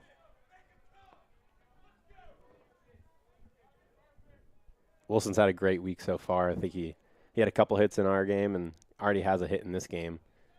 His coach is going to come out and talk to the Methodist pitcher here. Well, we're also keeping an eye on the other bracket happening over in Rocky Mount, North Carolina. Kind of a different scenario there where Southern Virginia was eliminated yesterday, so it sets up, for all practical purposes, a best-of-3 series between NC Wesleyan and Greensboro. Game 1 of those two teams squaring off.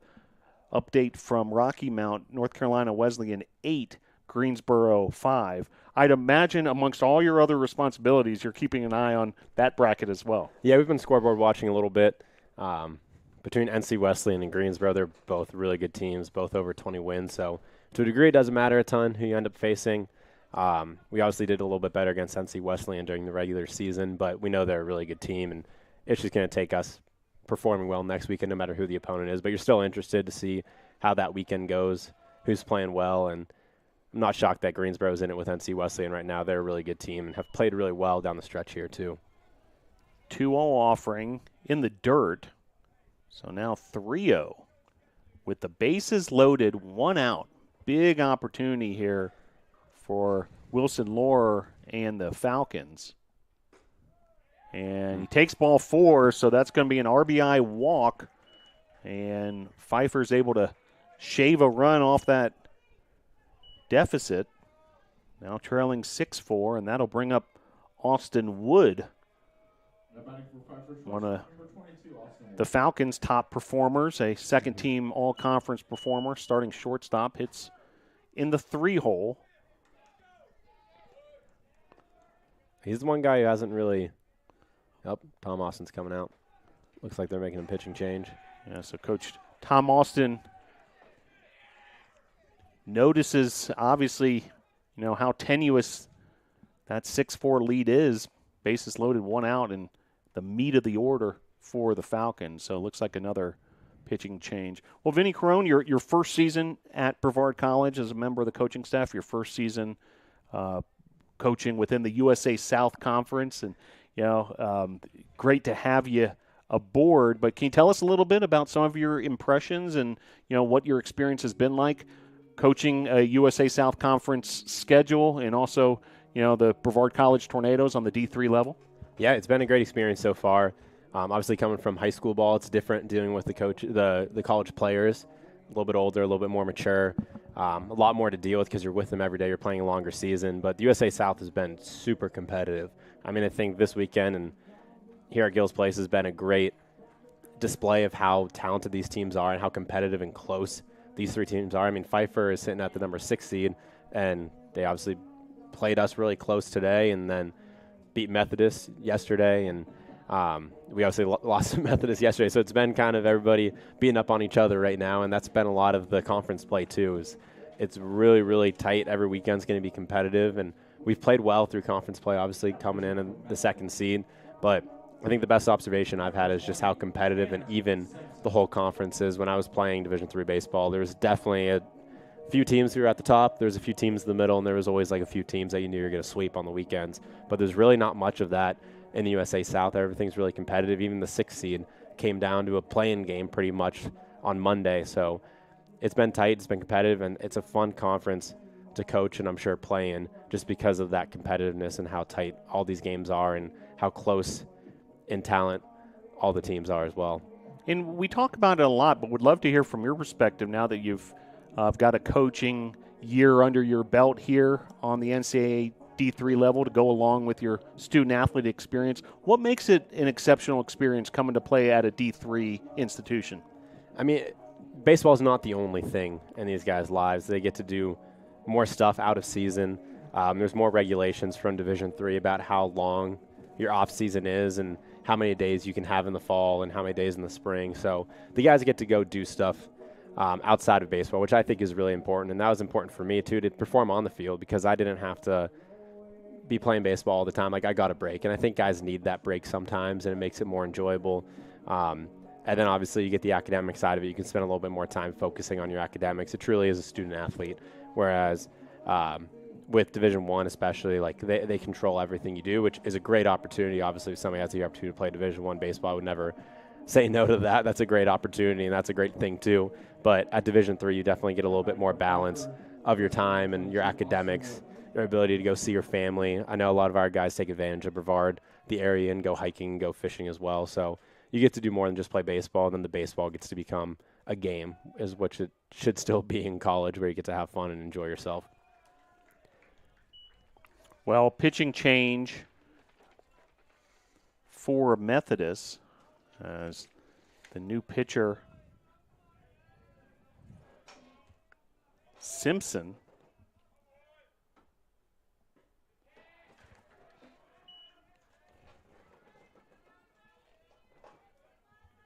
and big opportunity here for Pfeiffer with Wood at the plate and the bases loaded. Tanner Simpson, the new pitcher, the junior from Elizabeth City, North Carolina, righty.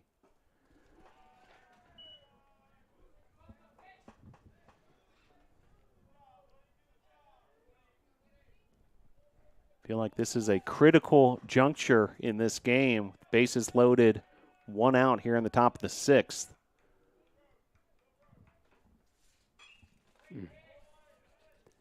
As Wood fouls that off, 2-2 now the count. Wood's the one guy in the lineup who obviously is a great hitter. He's hitting in the 3 spot, but hasn't really been able to have the success on the other hitters have had. I think he was 0 for 3 against Methodist in Game 1. I think he maybe had a hit against us today. Still waiting to break it open, so hit here for him would be big. Ball gets away momentarily from the Methodist catcher, Hunter Holman. Holman, and for that matter, all the catchers this weekend have done yeoman's work behind the dish there with all the blocks and so forth. Yeah, our catchers may have had the easiest job so far. They didn't have to catch that long one yesterday between these two teams. As ball 4 there, so a bases loaded walk is going to make it 6-5 now. And the walks are starting to haunt Methodist once again here. That'll bring up Ben Barnes, another big hitter for Pfeiffer. Now a 6-5 game, bases loaded. First pitch swinging is Barnes. He hammers that foul. A few different things you can do strategy-wise, I guess, from both perspectives, whether you're on offense or defense situation like this, bases loaded, 1 out.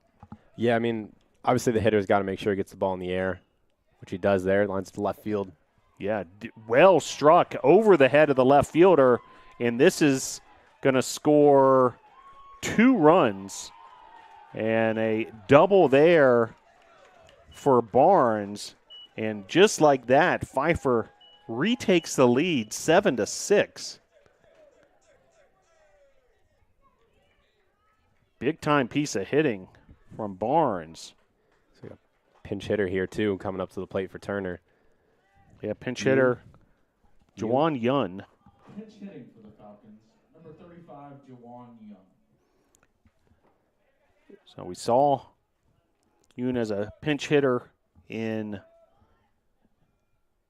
the game against Brevard earlier. And like we mentioned, Coach, you know, you kind of you empty the deck, you know, whatever it takes in these situations. And whoever you feel like is going to give you the best chance to win in the moment. There's more action, meanwhile, in the Methodist bullpen. So to that same point, you know, there's no time like the present in a must-win situation like this. But what resiliency once again from the Falcons, now ahead 7-6. Yeah, I mean, when we played at their place earlier in the season, the games were like this pretty much every single time. They have a good offense, so that's going to happen more often when you have a good offense. No lead is safe if you're the opposing team against Pfeiffer because they can just keep scoring runs.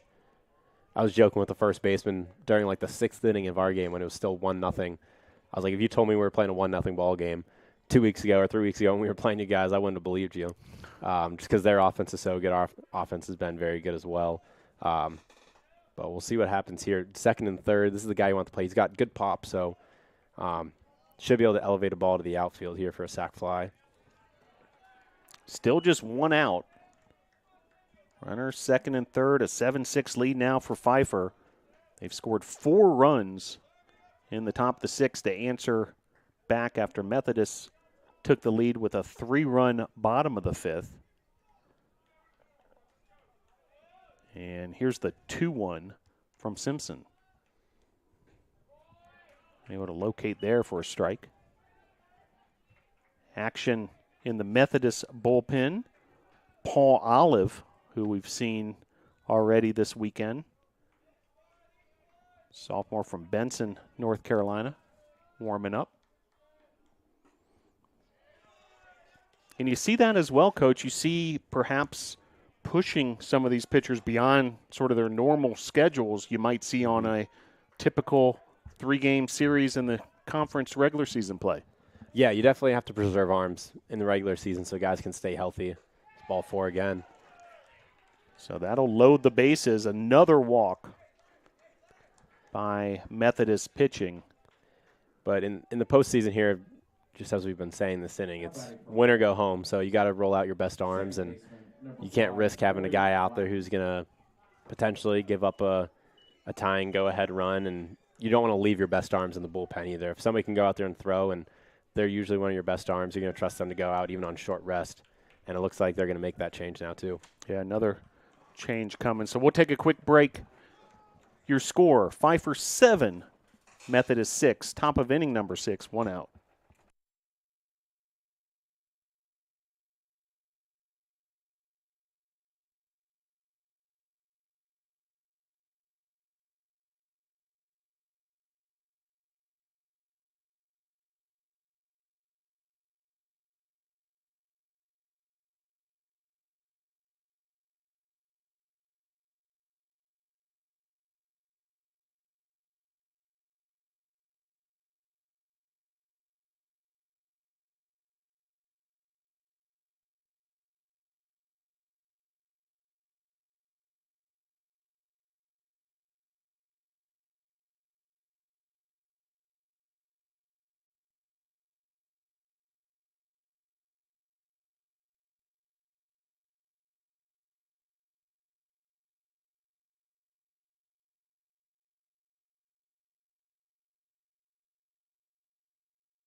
So indeed a pitching change for Methodist, their 4th pitcher of the afternoon.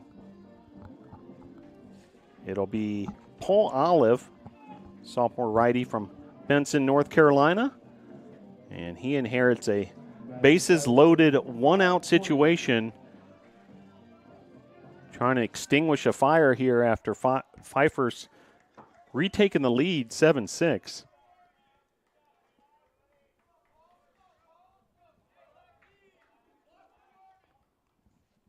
And first up is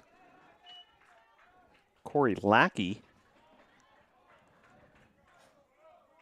Olive able to deliver strike 1. I believe Olive threw yesterday against us and closed out the game, threw really well. Threw a lot of strikes, which I know that's what Coach Austin's looking for right now in this situation, obviously, with a few walks this inning. That's aided Pfeiffer in these runs here. 1-1 now the count to Lackey. And pitch there, high, 2-1.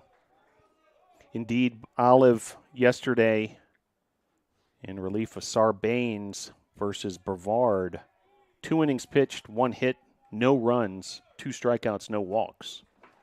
Yeah, he threw well. He was in the zone the whole time. It's been coming out Lackey here, too. In the zone the whole time, didn't give us anything to work with. And individual 3 baseball, usually that's enough. If you don't give free passes and you're attacking hitters, getting ahead 0-2, 1-2, you're usually going to be in pretty good shape. 2-2 the count, 1 out, bases loaded. Lackey versus Olive. The pitch. Called strike 3. And that'll be 2 down now with the bases loaded. As Lackey strikes out looking. That'll bring up Joe Javier. Been impressed with Joe Javier throughout the weekend. You know, both at the plate, but also his work over there at third base. Yeah, he sprayed a few hits this morning, got a couple more hits today, I believe. Pfeiffer could use a big one from him, and he made some tough plays at third base. Third base is never easy, especially when you can get some tough hops in Division III fields. We always joke that there's a ghost of Gil Cohen in the field causing bad hops for our infielders, and I think he's gotten a couple of those, but he bodied them up and just kind of knocked it down and then made a good throw over to first base. There's another curveball in the inside corner for a strike. Yeah, and I imagine it's one thing if you're the home team and you're used to the, different variables and so forth on any given field, but when you're coming in and you've played here a couple times over the course of the season, that kind of thing, it's got to be that much more of a challenge. Yeah. 2-1 now the count to Javier. Olive trying to get out of this bases loaded jam for Methodist.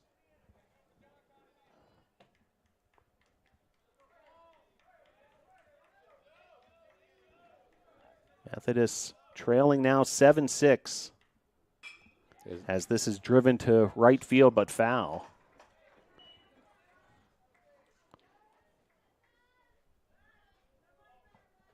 As Javier going opposite field there, but lands just foul.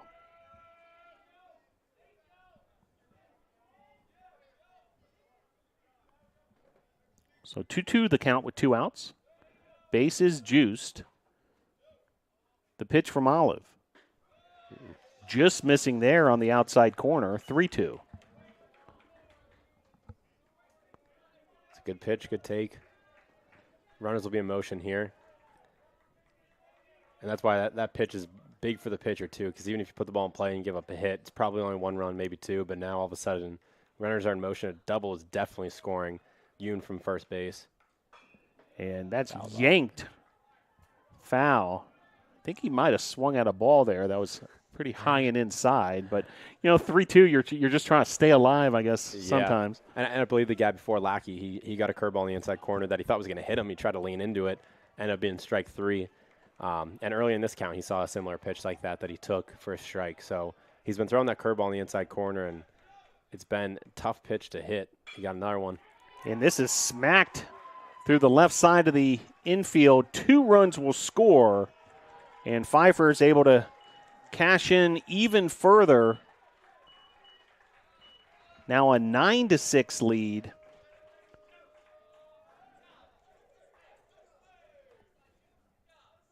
As Javier, 2 RBI single.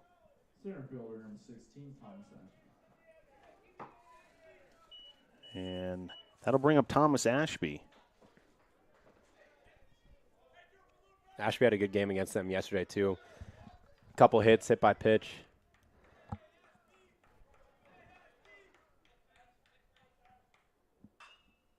So 9-6. A whopping 6 runs here for Pfeiffer in the top of the 6th. Big innings, definitely a story of this weekend as well. We're seeing one of the biggest ones we've seen thus far. 6-run frame for the Falcons, and from their perspective, they're not done yet. Big innings are what win those games, too, especially with an offense like Pfeiffer. Like, if they give up a one-run inning here and there, maybe even a 2-run inning, you can rely on that 6-run inning coming eventually to win the game. And if you're Methodist, obviously you're just trying to limit that as much as you can. They kept them to 1. They kept them to 2. You hope that you put up another 2 or 3 spot as well and kind of respond back to it. But usually the team that has the biggest inning is the one that's going to end up winning the game. And when it's a 6 spot, that's hard to overcome. 1-2 now the count to Ashby. 8-hole hitter, starting center fielder.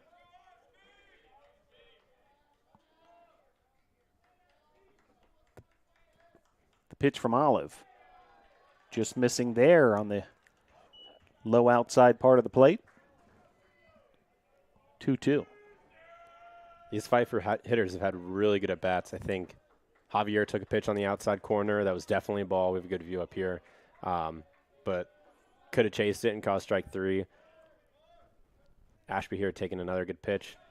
And now he works a full count. So there's lots of walks, lots of hit by pitches.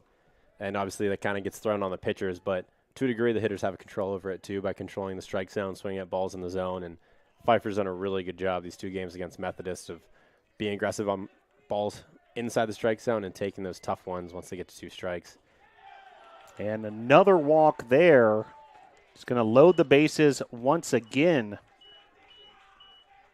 What an inning this is turning out to be for Pfeiffer, and nightmarish for the Methodist perspective. We're already on our 3rd pitcher in the inning. I believe Robbie Brown led off, too. And we've batted around.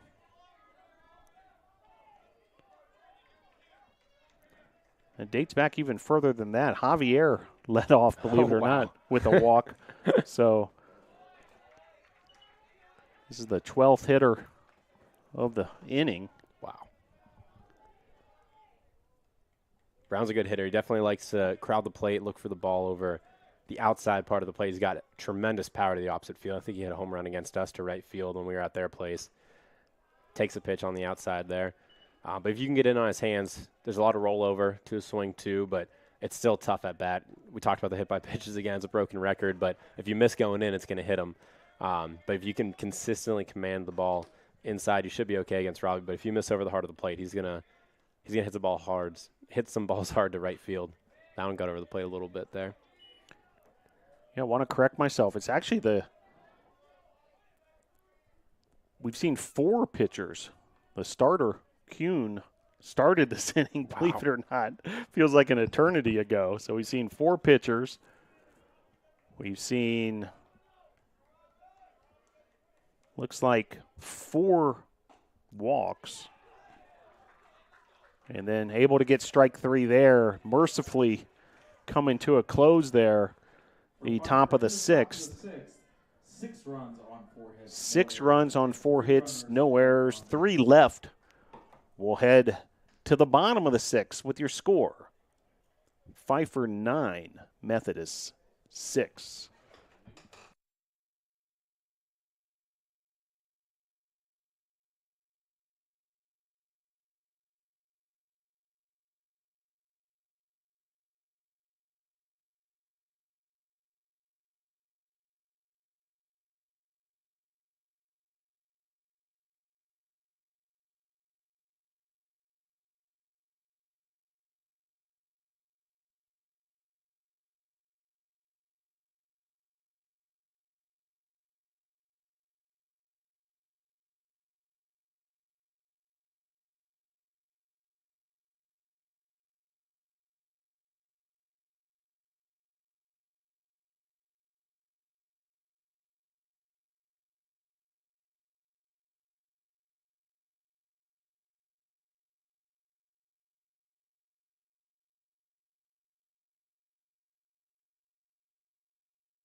So a big thank you to Brevard College assistant coach Vinny Carone for his work there, and it turned out to be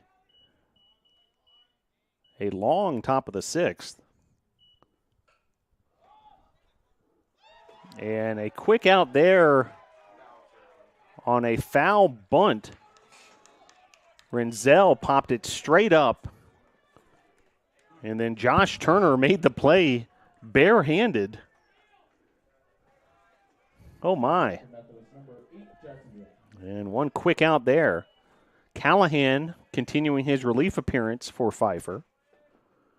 And Pfeiffer now with that 9-6 lead, a monster 6-run top of the 6th.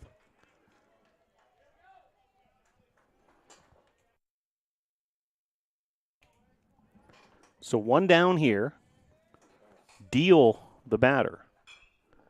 Deal, a chopper up the middle. Handled there very nicely by the shortstop, Wood, for out number 2. The batting for Methodist, the catcher number 5, Hunter Holman. So 2 extremely quick outs for Callahan and the Falcons defense.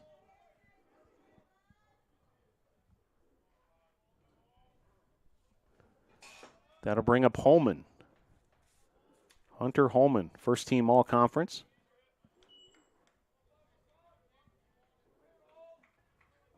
First pitch off the mark, ball 1.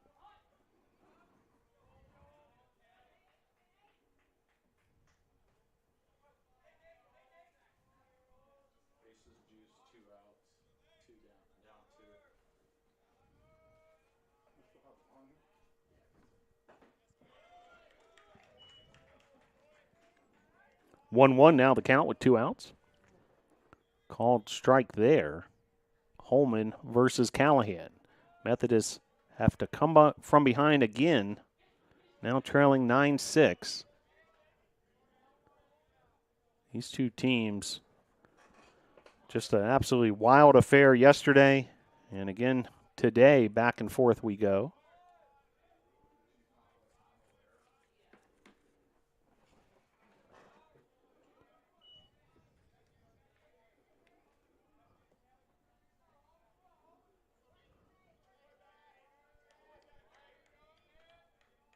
Three balls, 1 strike, 2 outs. Base is empty. The pitch. Outside ball 4, so runner aboard.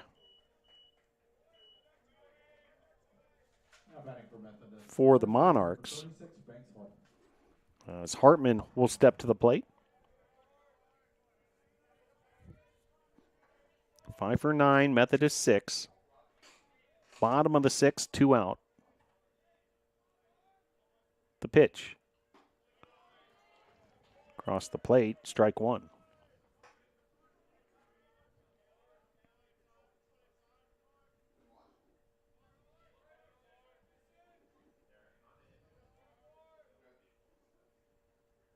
Hartman, 1 for 2.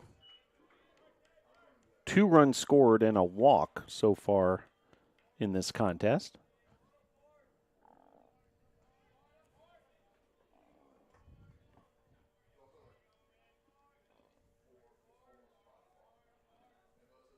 Here's the 1-1. High outside, 2-1.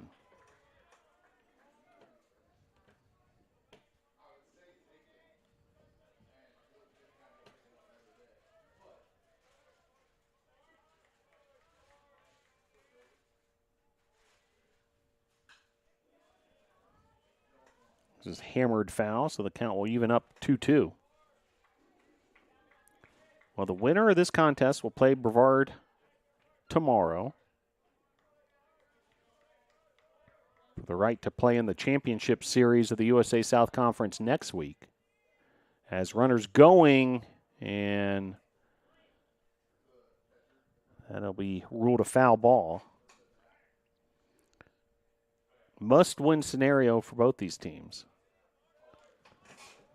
Pfeiffer led this game 1-0. Methodist came back to take a 3-1 lead. And then Pfeiffer tied things up 3-3 in the 5th. Methodist went back ahead 6-3, and then a monster 6-run inning from Pfeiffer in the top of the 6th. All adds up to a 9-6 Pfeiffer lead at the moment.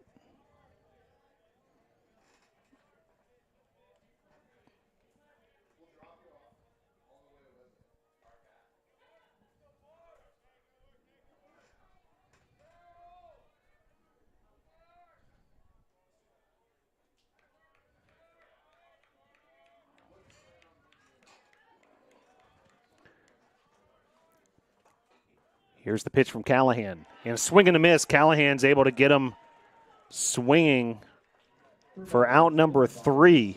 No runs on no hits, no errors, and 1 left on base. Big strikeout there for Callahan. Still open. Be sure to stop by the concession stand behind the press box here to go Confield. All your We'll head to the top of the 7th with your score. Pfeiffer 9, Methodist 6.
So another new pitcher for Methodist, as Bryce Herring, who we saw yesterday as well, the lefty junior, has entered the contest. And he'll have to face the top of the order for the Falcons, Farrell, Laurer, and Wood.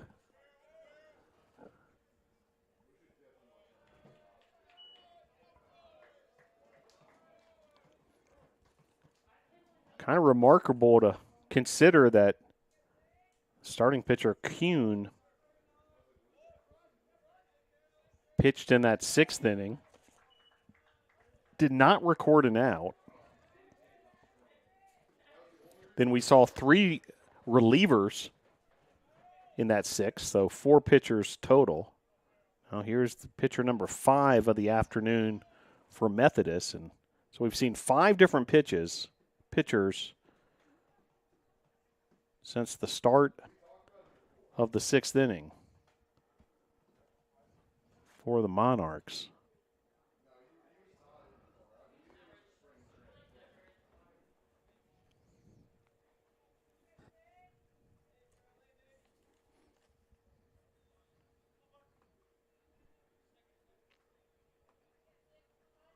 So now a final line for Kuhn. He was responsible for that runner he put aboard at the start of the 6th.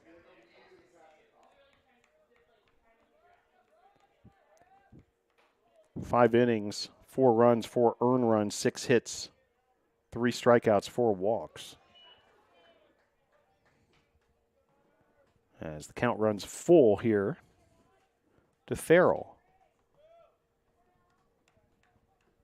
Pfeiffer, 9 runs on 10 hits, no errors. Methodist, 6 runs, 8 hits, no errors. And that'll be ball 4.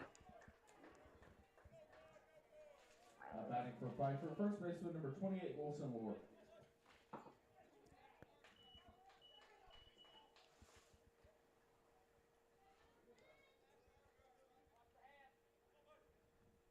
I'll bring up Wilson Lohr with runner on first.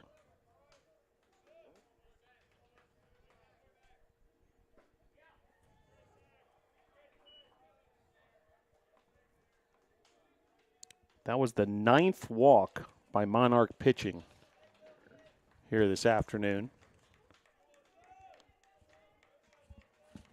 Similar issues in yesterday's contest between these two teams, as that's hammered for a base hit.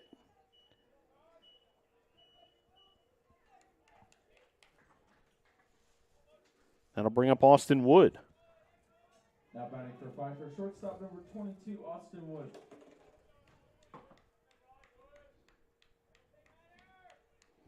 So runners first and second.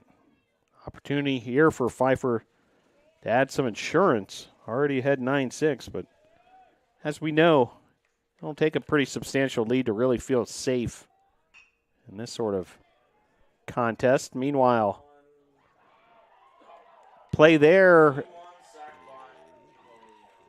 is going to be an error on the pitcher. 2 runs will score in the process, and Pfeiffer now up 11-6. Will be an E1 on the sacrifice bunt.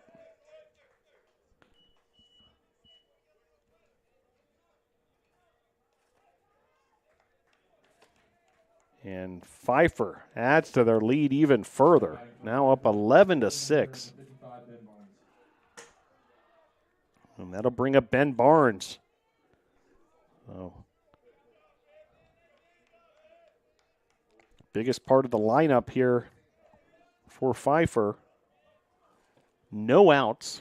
Runner on second. An 11-6 lead now.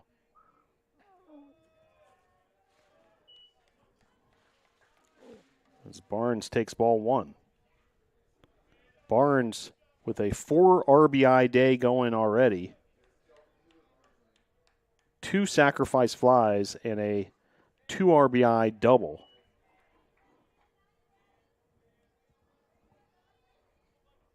Another opportunity here for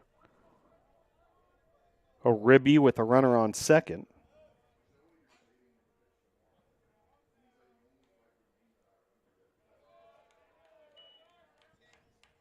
Two one.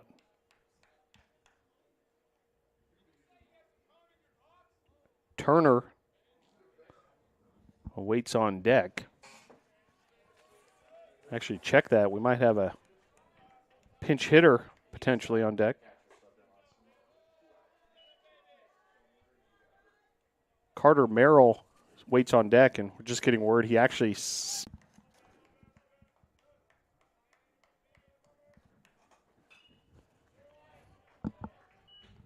as that's fouled off.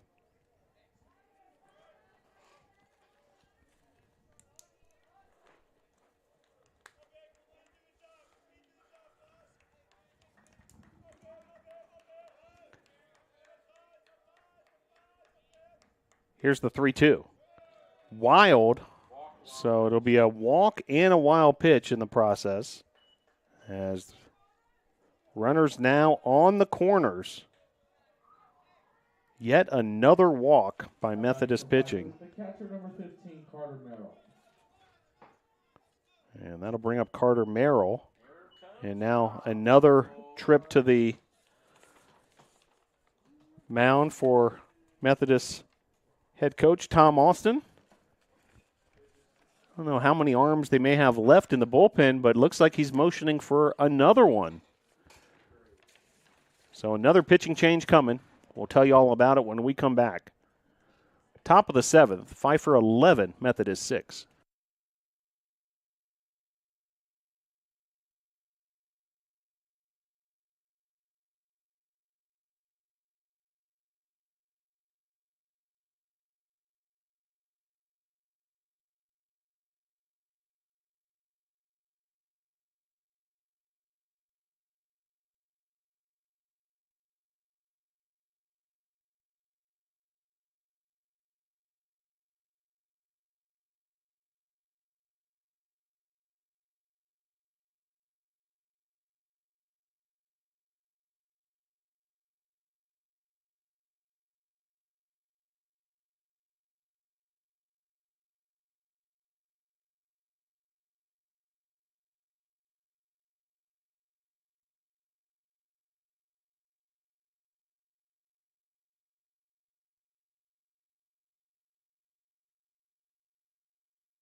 New pitcher for Methodist, Trip Beck, enters the contest.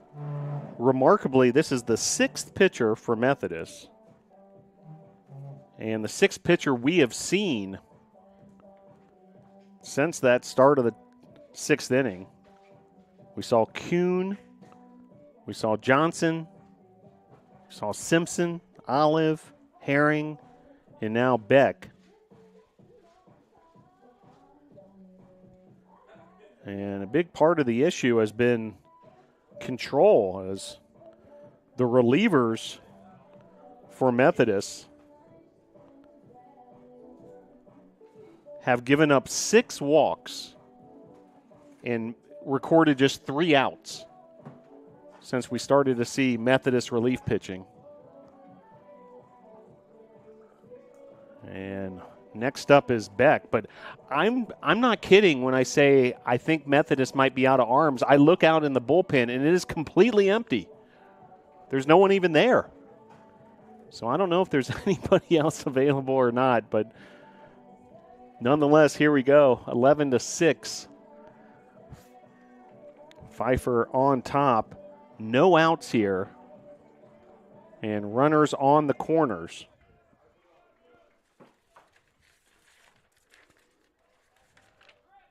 As Carter Merrill, who came in as a defensive substitution at catcher, steps to the plate, and he'll go to work here against Beck. First pitch fouled off.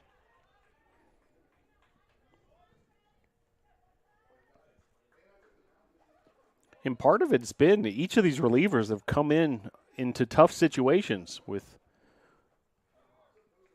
runners aboard or even bases loaded situations. As runners going here, and a caught stealing. So that'll eliminate one of the base runners. 2-6 on the putout.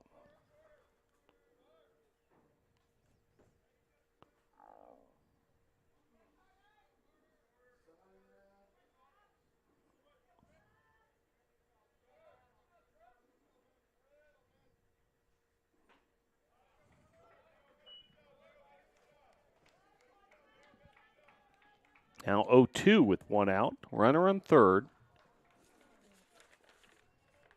Trip Beck.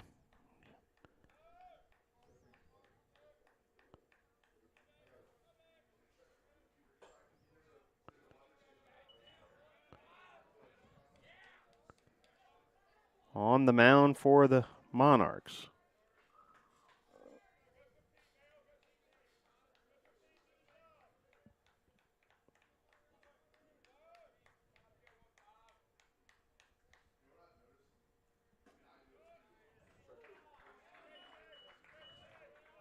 And able to get the strikeout there, so now 2 down.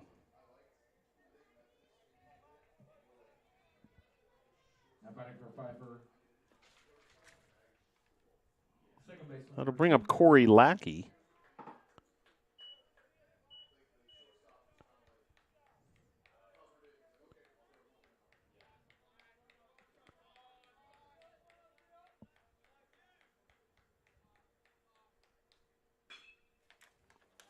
Grounder here, and another run will score. RBI single for Lackey.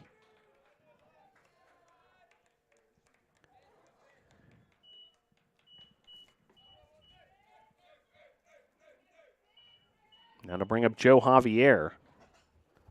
So Pfeiffer. Pfeiffer. The third baseman, number 26, Joe Javier. Adding to their lead even further. 9 unanswered runs by the Falcons. 12 runs on 12 hits as Javier takes strike 1. 2 down here. Runner at first. As that's hit foul.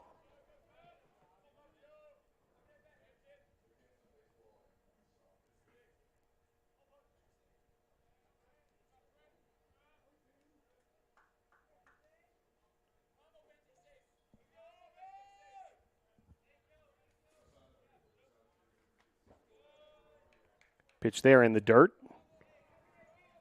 1-2.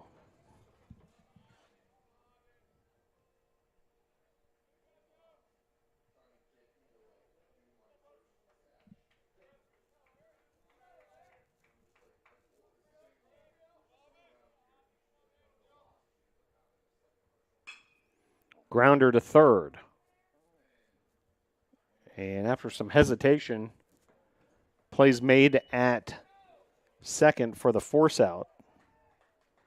And out number 3. We'll head to the Pfeiffer in the top of the seventh, bottom of the 7th with your score, Fifer 12, Methodist 6.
So Methodist now has to play from behind a 12-6 deficit.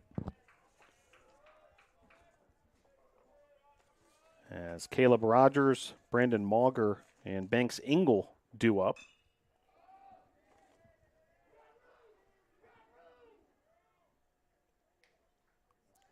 Difficult play in foul territory there. Number of Methodists, or rather Pfeiffer defensive players. Wilson Lohr doing his best to get over there. Top of inning number 7, a 12-6, bottom of the inning number 7, 12-6 ball game.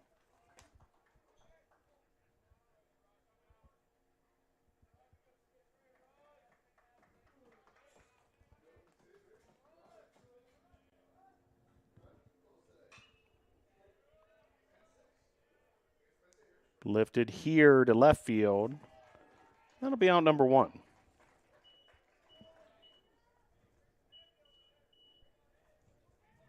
I'll bring up Brandon Mauger. Number 19, Brandon Mauger. Mauger having a productive game. 2 for 3, 2 runs scored, 2 RBIs, a triple. He has struck out.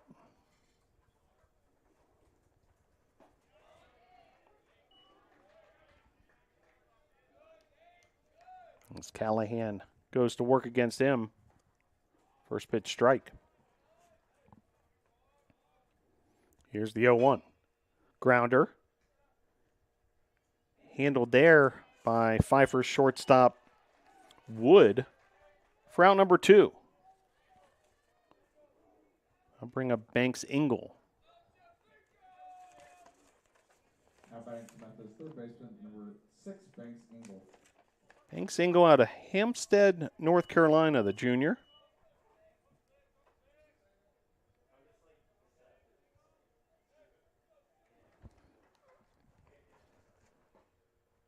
First pitch strike.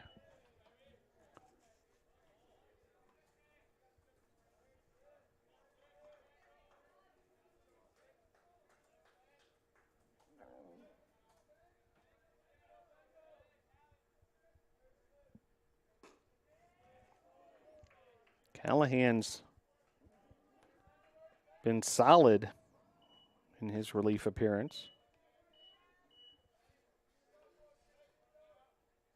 7 batters face.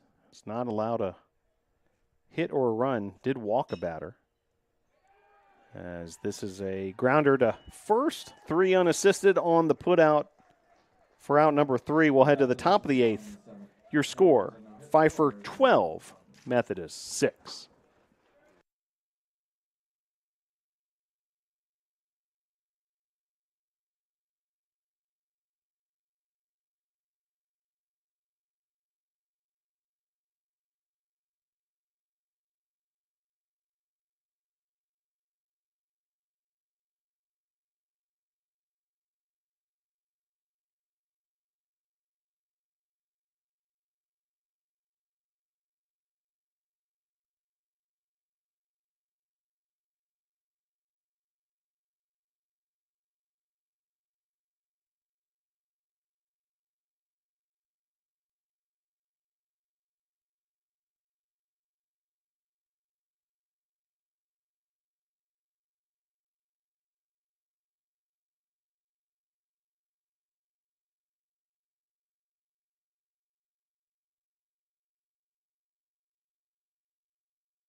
So we head to the top of the 8th. Pfeiffer leading 12-6.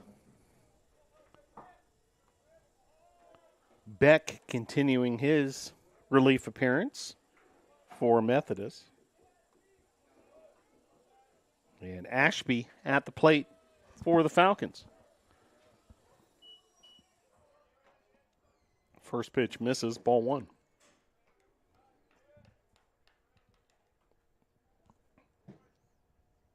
Two-0 now the count.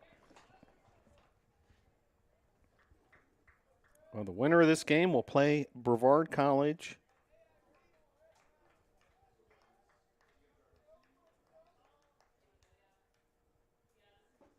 tomorrow.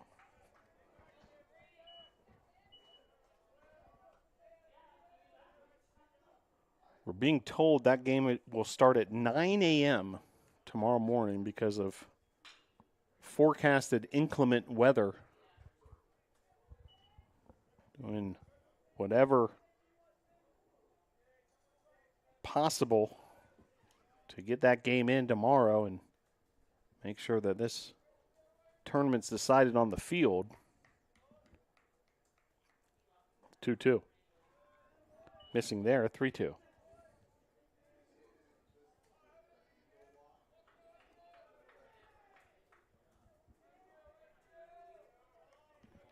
Top of the 8th inning. Pitch. Swing and a miss. And a strikeout there from Beck.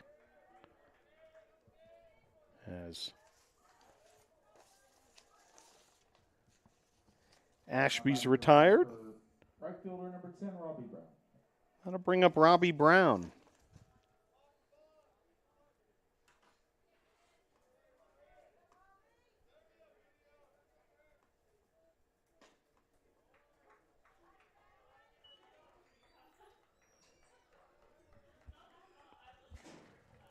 First pitch to Brown, a strike.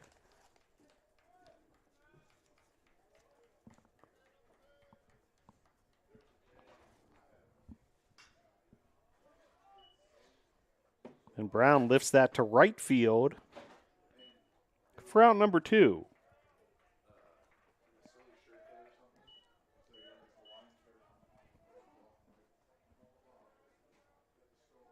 So 2 up, 2 down. Now batting for Pfeiffer, left fielder number 6, Zach Farrell. That'll bring up Zach Farrell.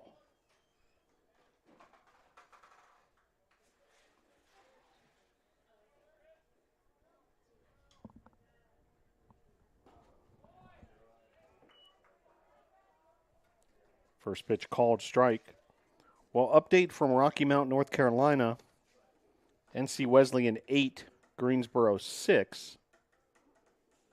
So NC Wesleyan draws first blood in that series. One more win for NC Wesleyan, and they'll host the championship series next week.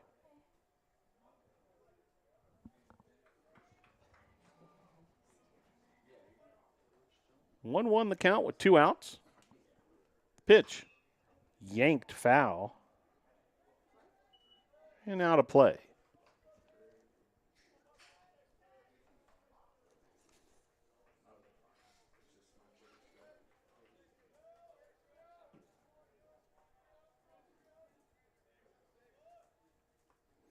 The pitch to Farrell.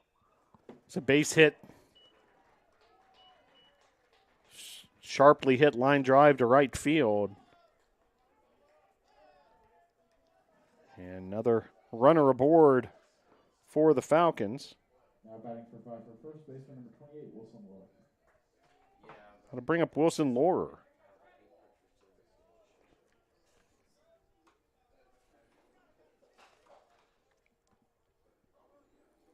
So Fair now, after that base hit, a 2-for-3 day with 2 walks and 2 runs scored. Lohr, who's at the bat now, 3-for-4 with 3 runs scored. Also has a RBI and a walk to his credit.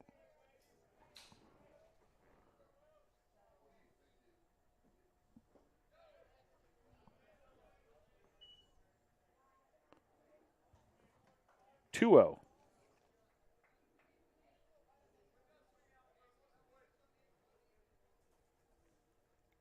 But the big issue in this one has been the walks that Methodist gave up.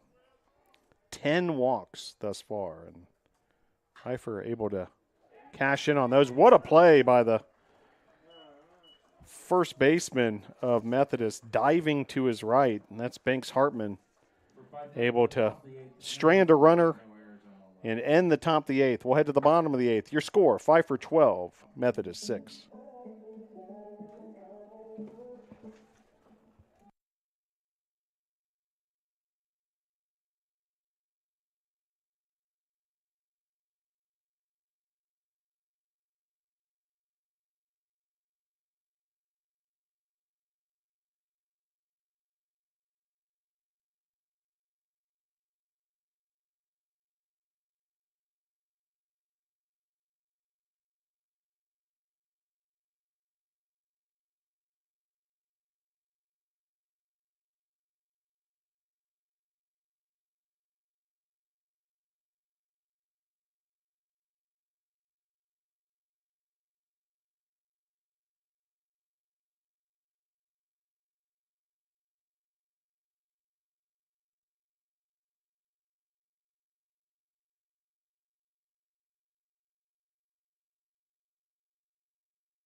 we head to the bottom of the 8th.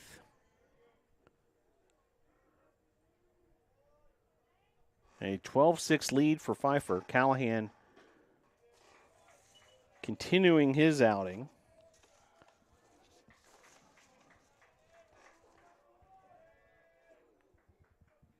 Green, Melvin, and Renzel due up for the Monarchs.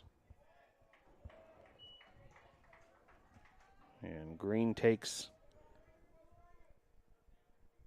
2 straight balls to create a hitter's count for himself. The pitch. High, ball 3.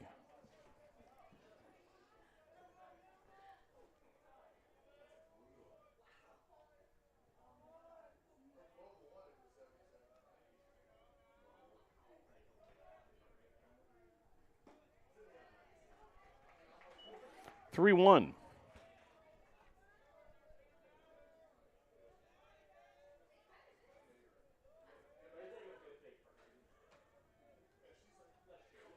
And the pitch. Foul down the first base line.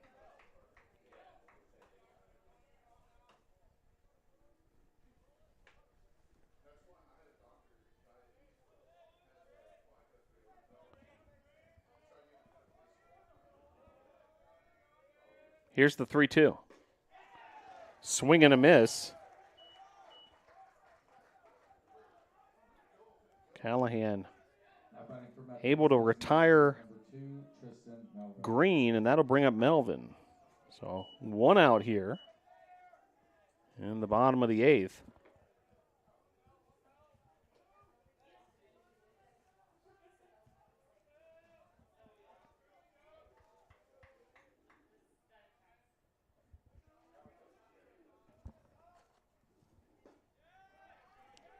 Pitch there across the plate.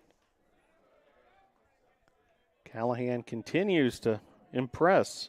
3 strikeouts now. 2 2/3 hitless.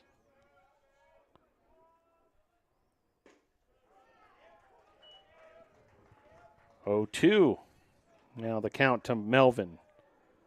Monarchs running out of chances, down to their final 5 outs.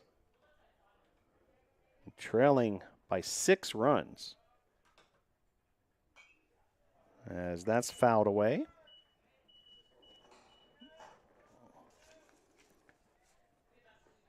Renzel awaits on deck.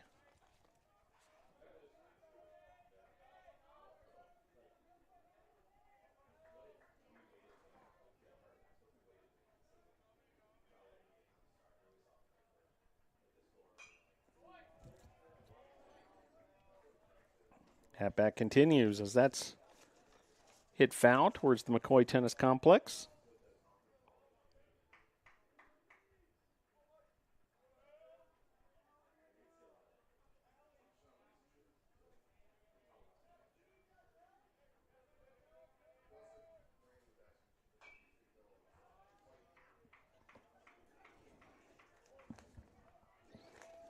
Yet another foul ball.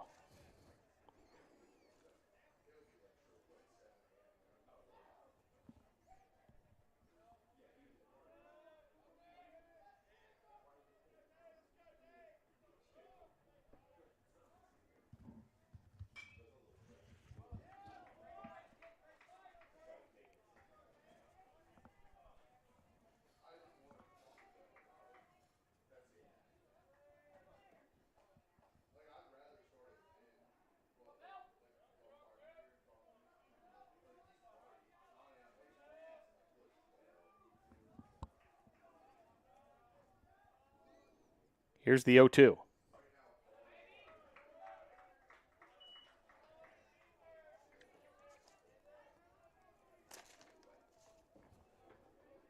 Pitch misses, 1-2.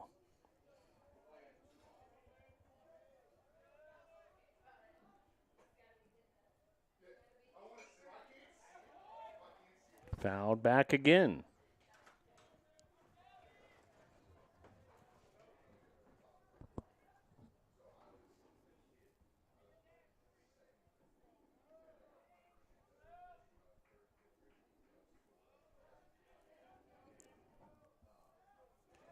Callahan versus Melvin. The pitch.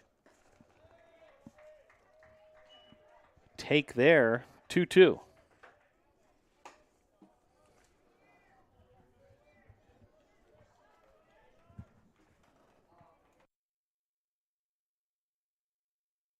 This will be pitch number 10 of the at-bat, and it's lined to right field for a base hit.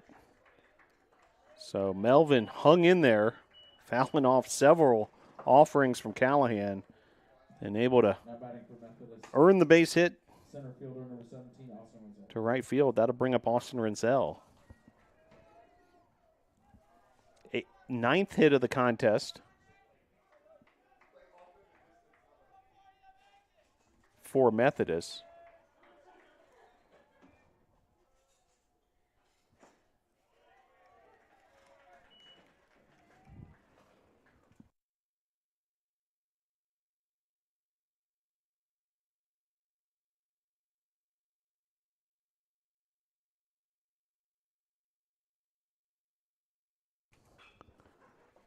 Grounder there, foul.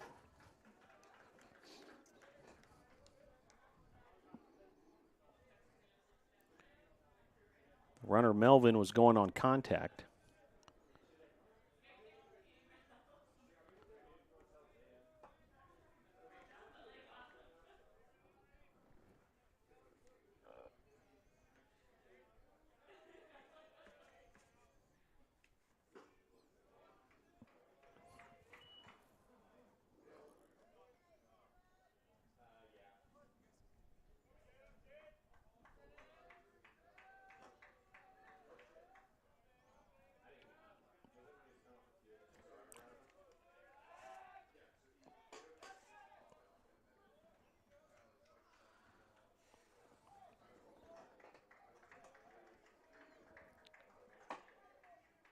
And runner now on second after the error on the pickoff. Runner in scoring position.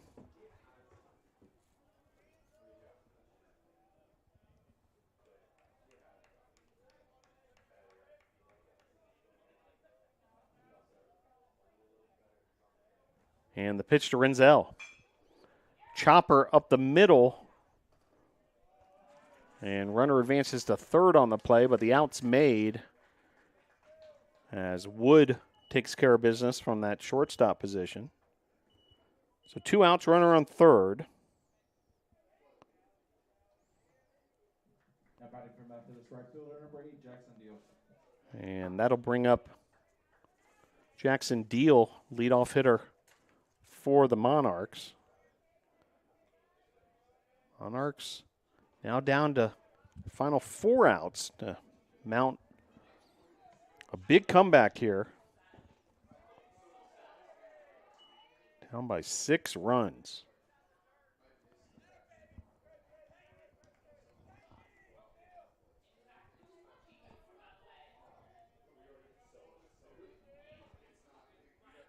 Here's the 0-1. Low, 1-1.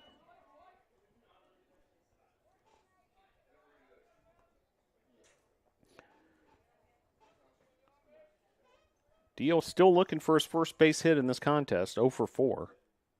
Pitch there. Locates, 1-2.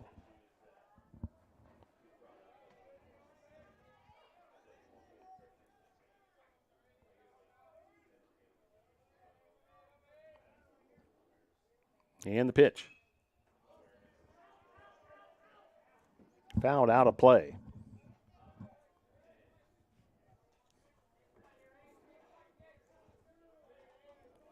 Well, we've hit the 3-hour mark in this contest. These two teams played a marathon yesterday as well.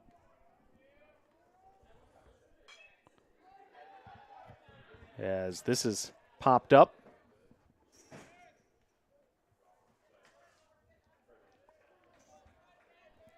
And out of play.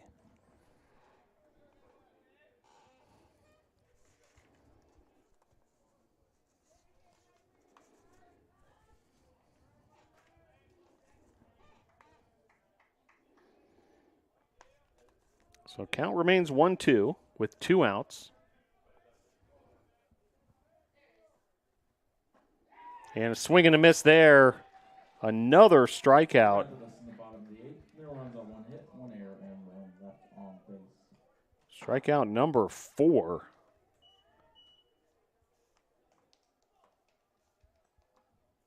For Callahan.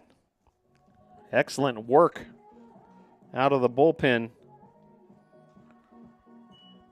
We'll head to the top of the 9th with your score. Pfeiffer 12, Methodist 6.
Now batting for Pfeiffer, shortstop number 22, Austin River. The number 6 seed Pfeiffer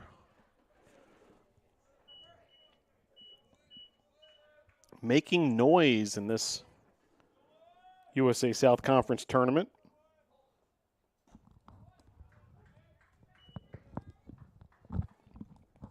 Head 12-6 here in the top of the 9th and inching closer to an opportunity to play Brevard tomorrow, with the winner advancing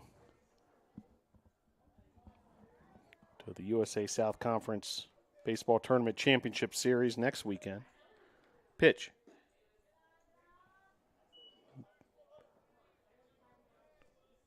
Just missing there, 1-2. Wood at the plate. Beck in relief for the Monarchs.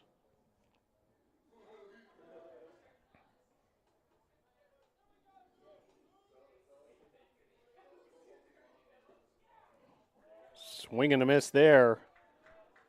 And a strikeout for Beck. That'll bring up Barnes. Now batting for Pfeiffer, designated hitter number 55, Ben Barnes.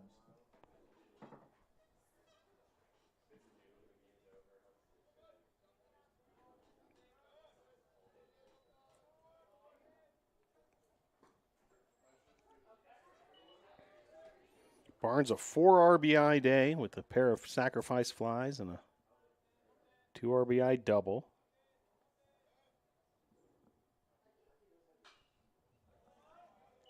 Fouls that off, and Beck ahead 0-2.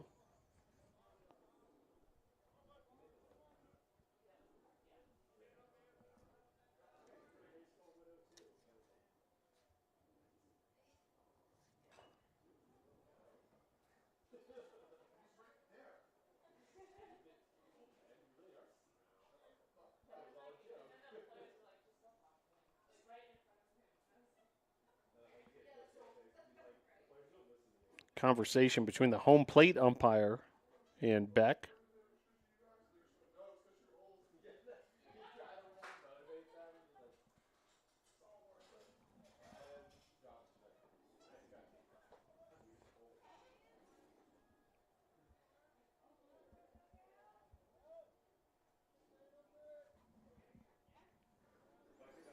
And the pitch. Called strike, so back-to-back strikeouts for Beck. That one of the backward K variety. And 2 outs here in the top of the 9th. That'll bring up Merrill. Now batting for Pfeiffer, catcher number 15, Carter Merrill. Pfeiffer catcher.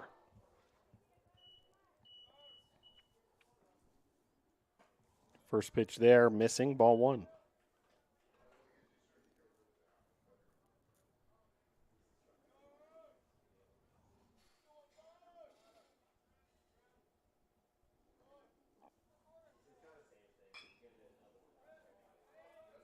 That's fouled out of play.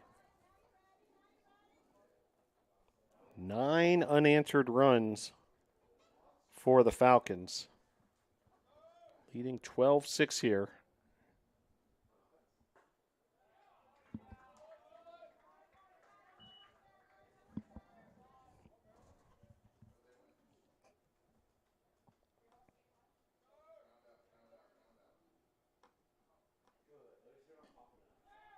And Beck strikes out the side. And we'll head to the bottom of the 9th. Last chance for the Methodist Monarchs with your score. Fifer 12, Methodist 6.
Back here at Gilcone Field on the campus of Brevard College, USA South Conference baseball tournament.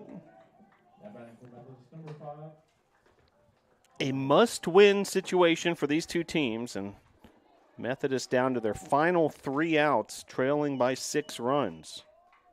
Callahan has been outstanding, and he'll continue his relief appearance for Pfeiffer. First pitch high. Callahan thus far, 3 1/3. No runs, 1 hit, 4 strikeouts, 1 walk. By the way, Beck, the final reliever for Methodist, with 5 strikeouts. Ball there, and gonna beat out the throw. So an infield single, and runner aboard for Methodist. Now batting for Methodist, first baseman number 36, Ben Spartan. So Holman's able to beat out the throw for the infield single. And that brings up Hartman.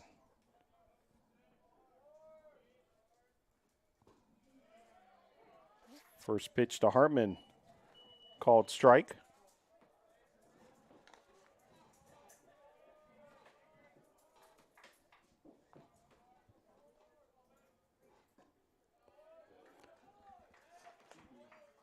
Runner takes second on the pass ball. So 1-1 now the count.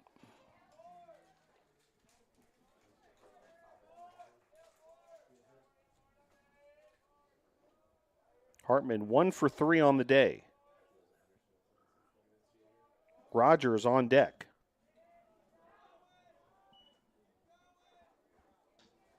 Fouled off down the left field line.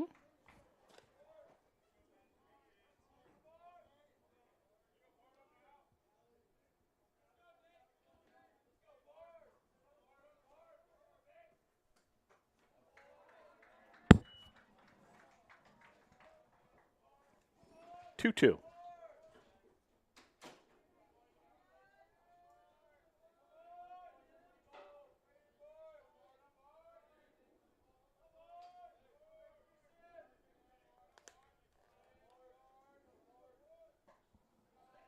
Pitch there outside, 3-2.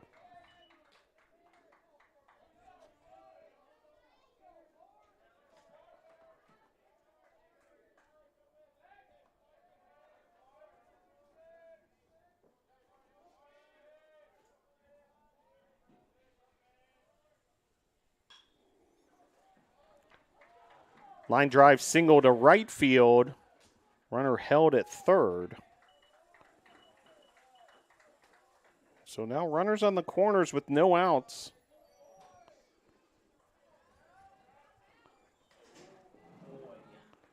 And Caleb Rogers to the plate. Now batting for Methodist shortstop number 11, Caleb Rogers. Update from Rocky Mount, North Carolina. Game 2 of the day between North Carolina Wesleyan and Greensboro. NC Wesleyan won the first game. Now in the second inning, 1-0 NC Wesleyan.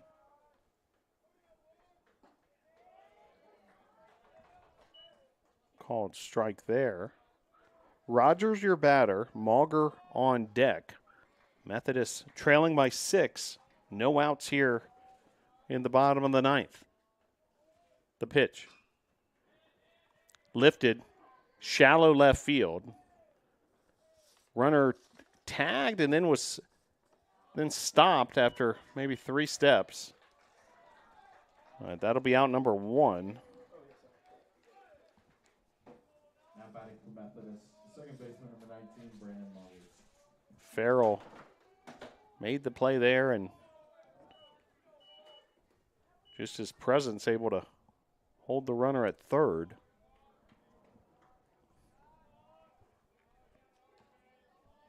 So 1 down. Here's Mauger.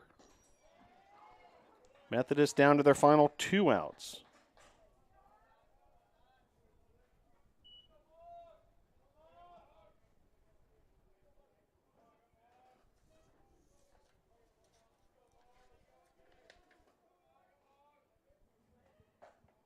Methodist the 3 seed, Pfeiffer the 6 seed.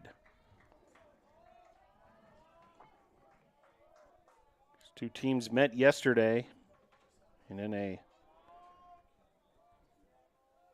wild marathon, Pfeiffer top Methodist, looking to beat them twice in as many days and advance to a winner-take-all scenario tomorrow versus Brevard. Here's the 1-2. Driven to right field. That's a base hit. That's going to score a run. Now runners first and second, 1 out. Starting to see some action in the Pfeiffer bullpen. Callahan has been on the mound for some time now. 12-7 now the score.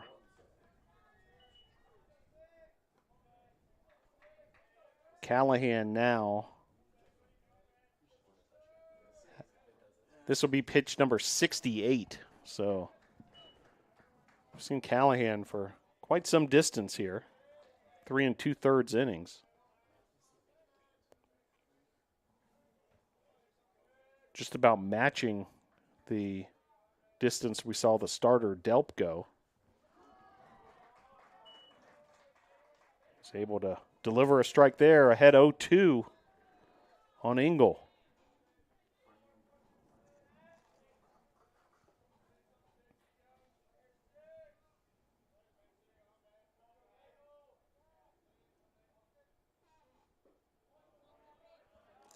Pitch there in the dirt.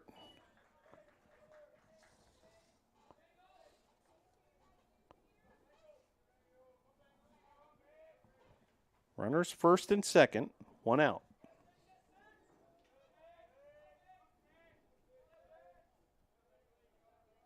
It's the 1-2 from Callahan. High, 2-2. Callahan now over 70 pitches.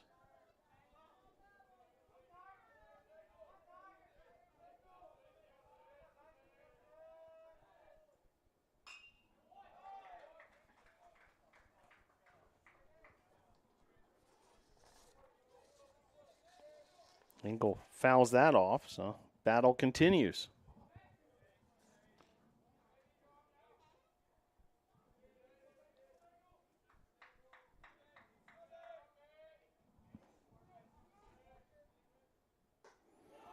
High inside, count runs full.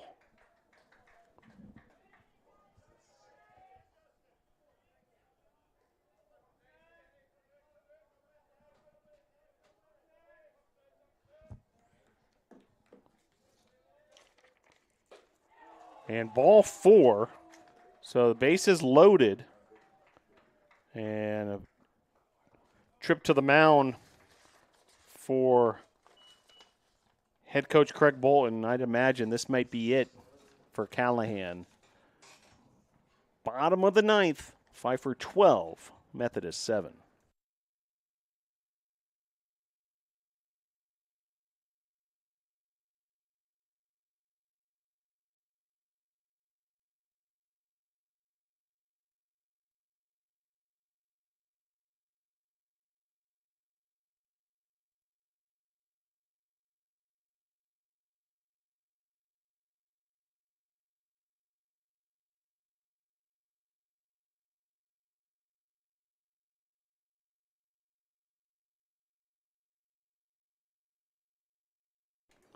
So bases loaded. Green your batter. And decision by Craig Bolton to stick with Callahan. This will be his 75th pitch in relief. And he's able to get ahead 0-1. 1 out here, bases juiced. Bottom of the 9th, Pfeiffer up by 5. Fouled off there, so Callahan getting ahead. Dylan Dula warming up in the Pfeiffer bullpen. So there's an option there. Pfeiffer wants to go that direction.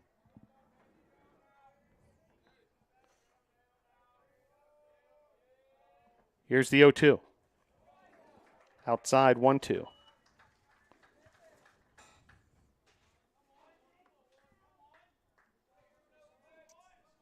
Hartman, the runner at third. Mauger at second. Engel at first.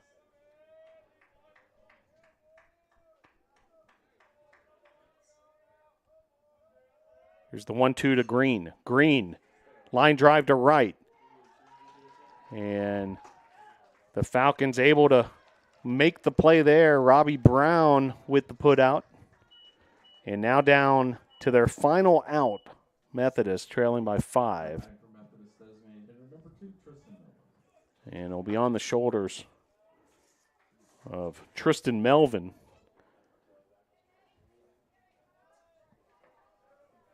Bases loaded, down by 5. Last chance for Methodist. Winner survives. Loser heads home.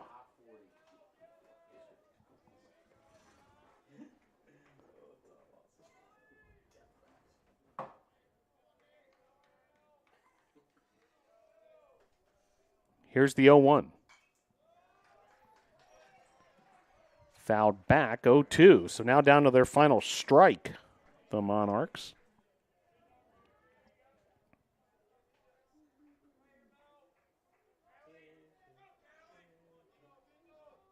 So an 0-2 count. Bases are loaded with 2 outs.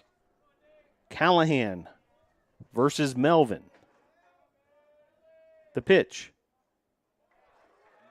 In the dirt. Ball 1.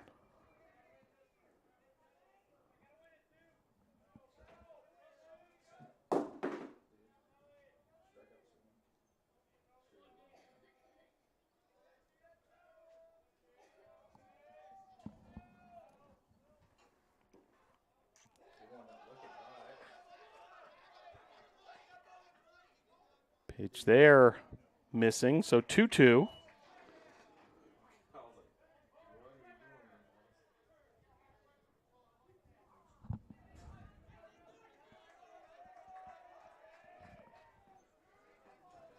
Pfeiffer dugout on the edge of their seat. 2-2. 2 outs. Bases loaded. The pitch. Hit foul. So the at-bat will continue. And Methodist continues to hang on here, but what a monumental task ahead of them. 2 outs here in the bottom of the ninth, down by 5.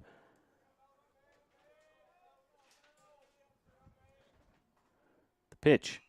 Fouled away again.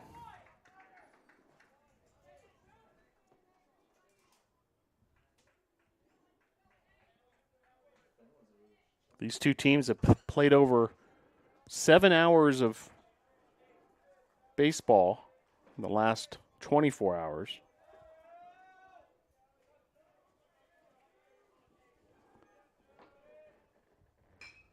Grounder here to the left side of the infield.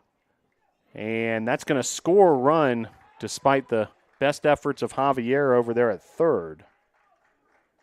So 12-8 now the score. And the bases will remain loaded as everybody moves up a station. And looks as if Callahan's going to continue.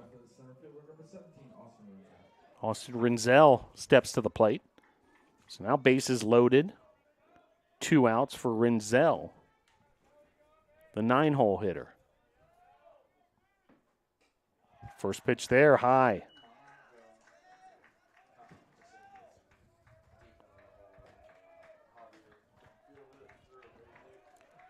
Game-tying run at the plate now with the bases loaded.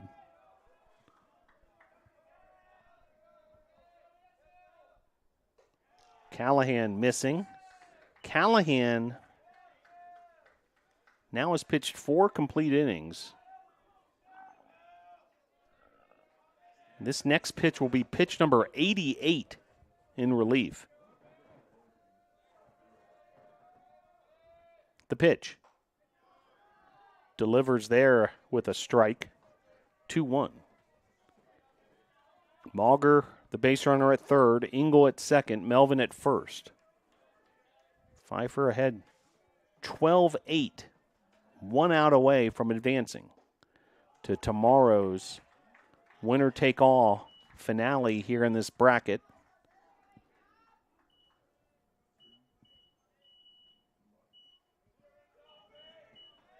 Three won the count now.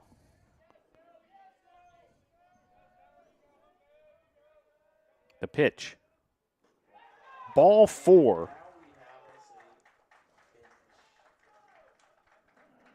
And another run comes home for the Methodist Monarchs. Now a trip to the mound for Craig Bolton. And here's the pitching change we anticipated from Pfeiffer. Your score here in the bottom of the ninth, Pfeiffer 12, Methodist 9.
So new pitcher for Pfeiffer, their fourth of the contest.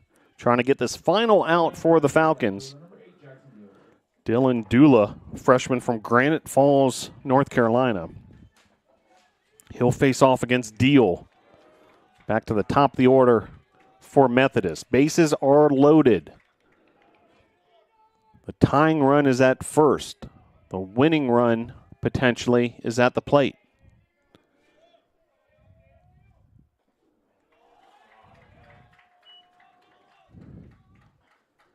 Pitch there in the dirt.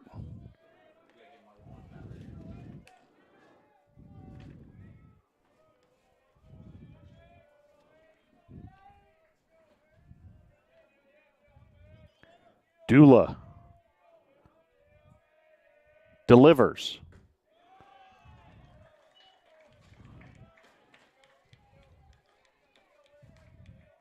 One.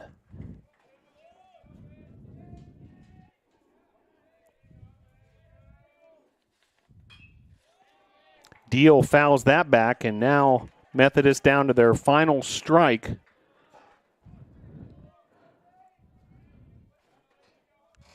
Jackson Deal versus Dylan Dula. Bases are loaded. 2 outs here in the bottom of the ninth.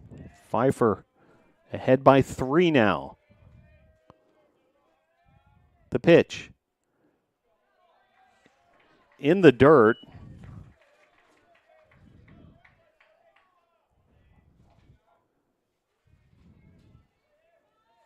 And blocked there by Carter Merrill. He's made a couple of those blocks that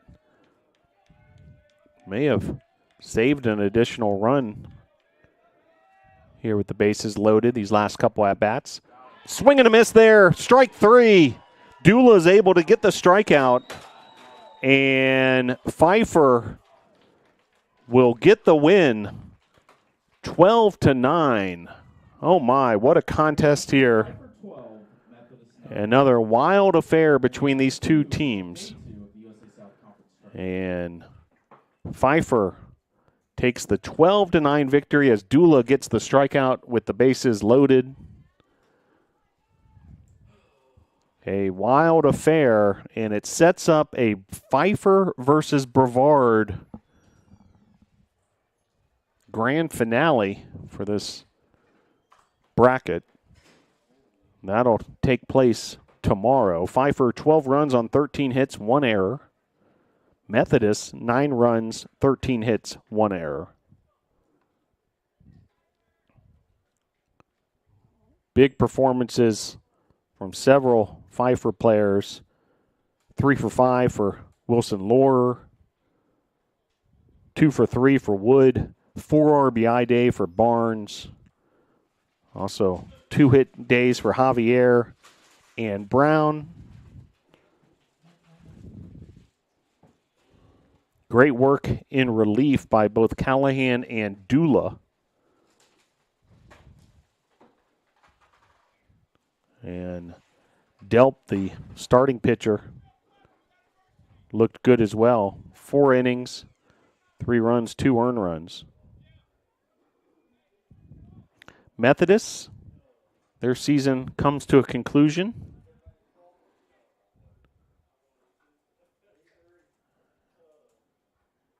And we'll see Pfeiffer versus Brevard. So the 6th seed Pfeiffer advances to play Brevard tomorrow.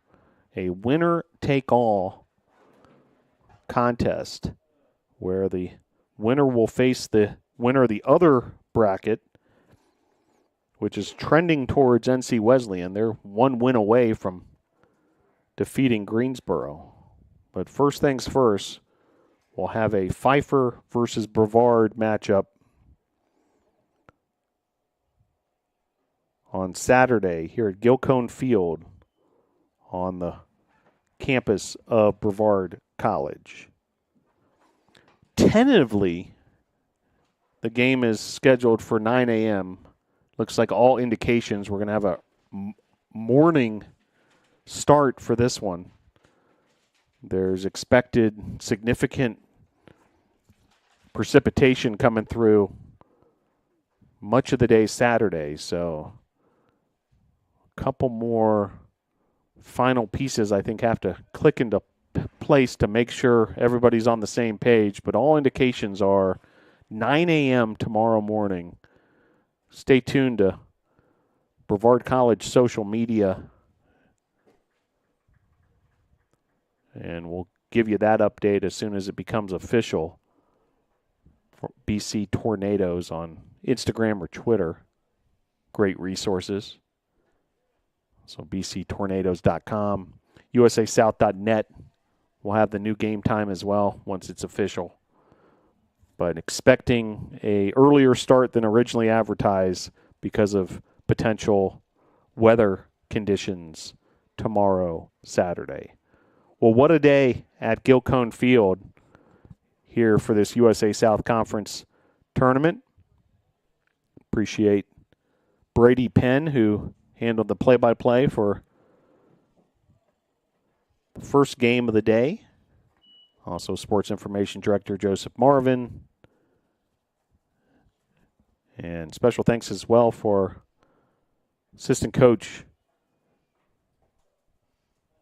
Vinny Carone and his time that he lent us during this Pfeiffer Methodist broadcast. Great to have his insight as well. Well, stick with us. We'll have the final game of this Brevard bracket tomorrow. And we just got word, indeed, officially 9 a.m. tomorrow. So look forward to seeing you there. We'll have it right here on this YouTube channel. A 9 a.m. first pitch between Pfeiffer and Brevard for the chance to advance to next weekend's USA South Conference Finals. For all of us at Brevard College, thank you very much for tuning in to this edition of USA South Conference Baseball. Your final score for the final time: Pfeiffer 12, Methodist 9. Have a very pleasant rest of your Friday.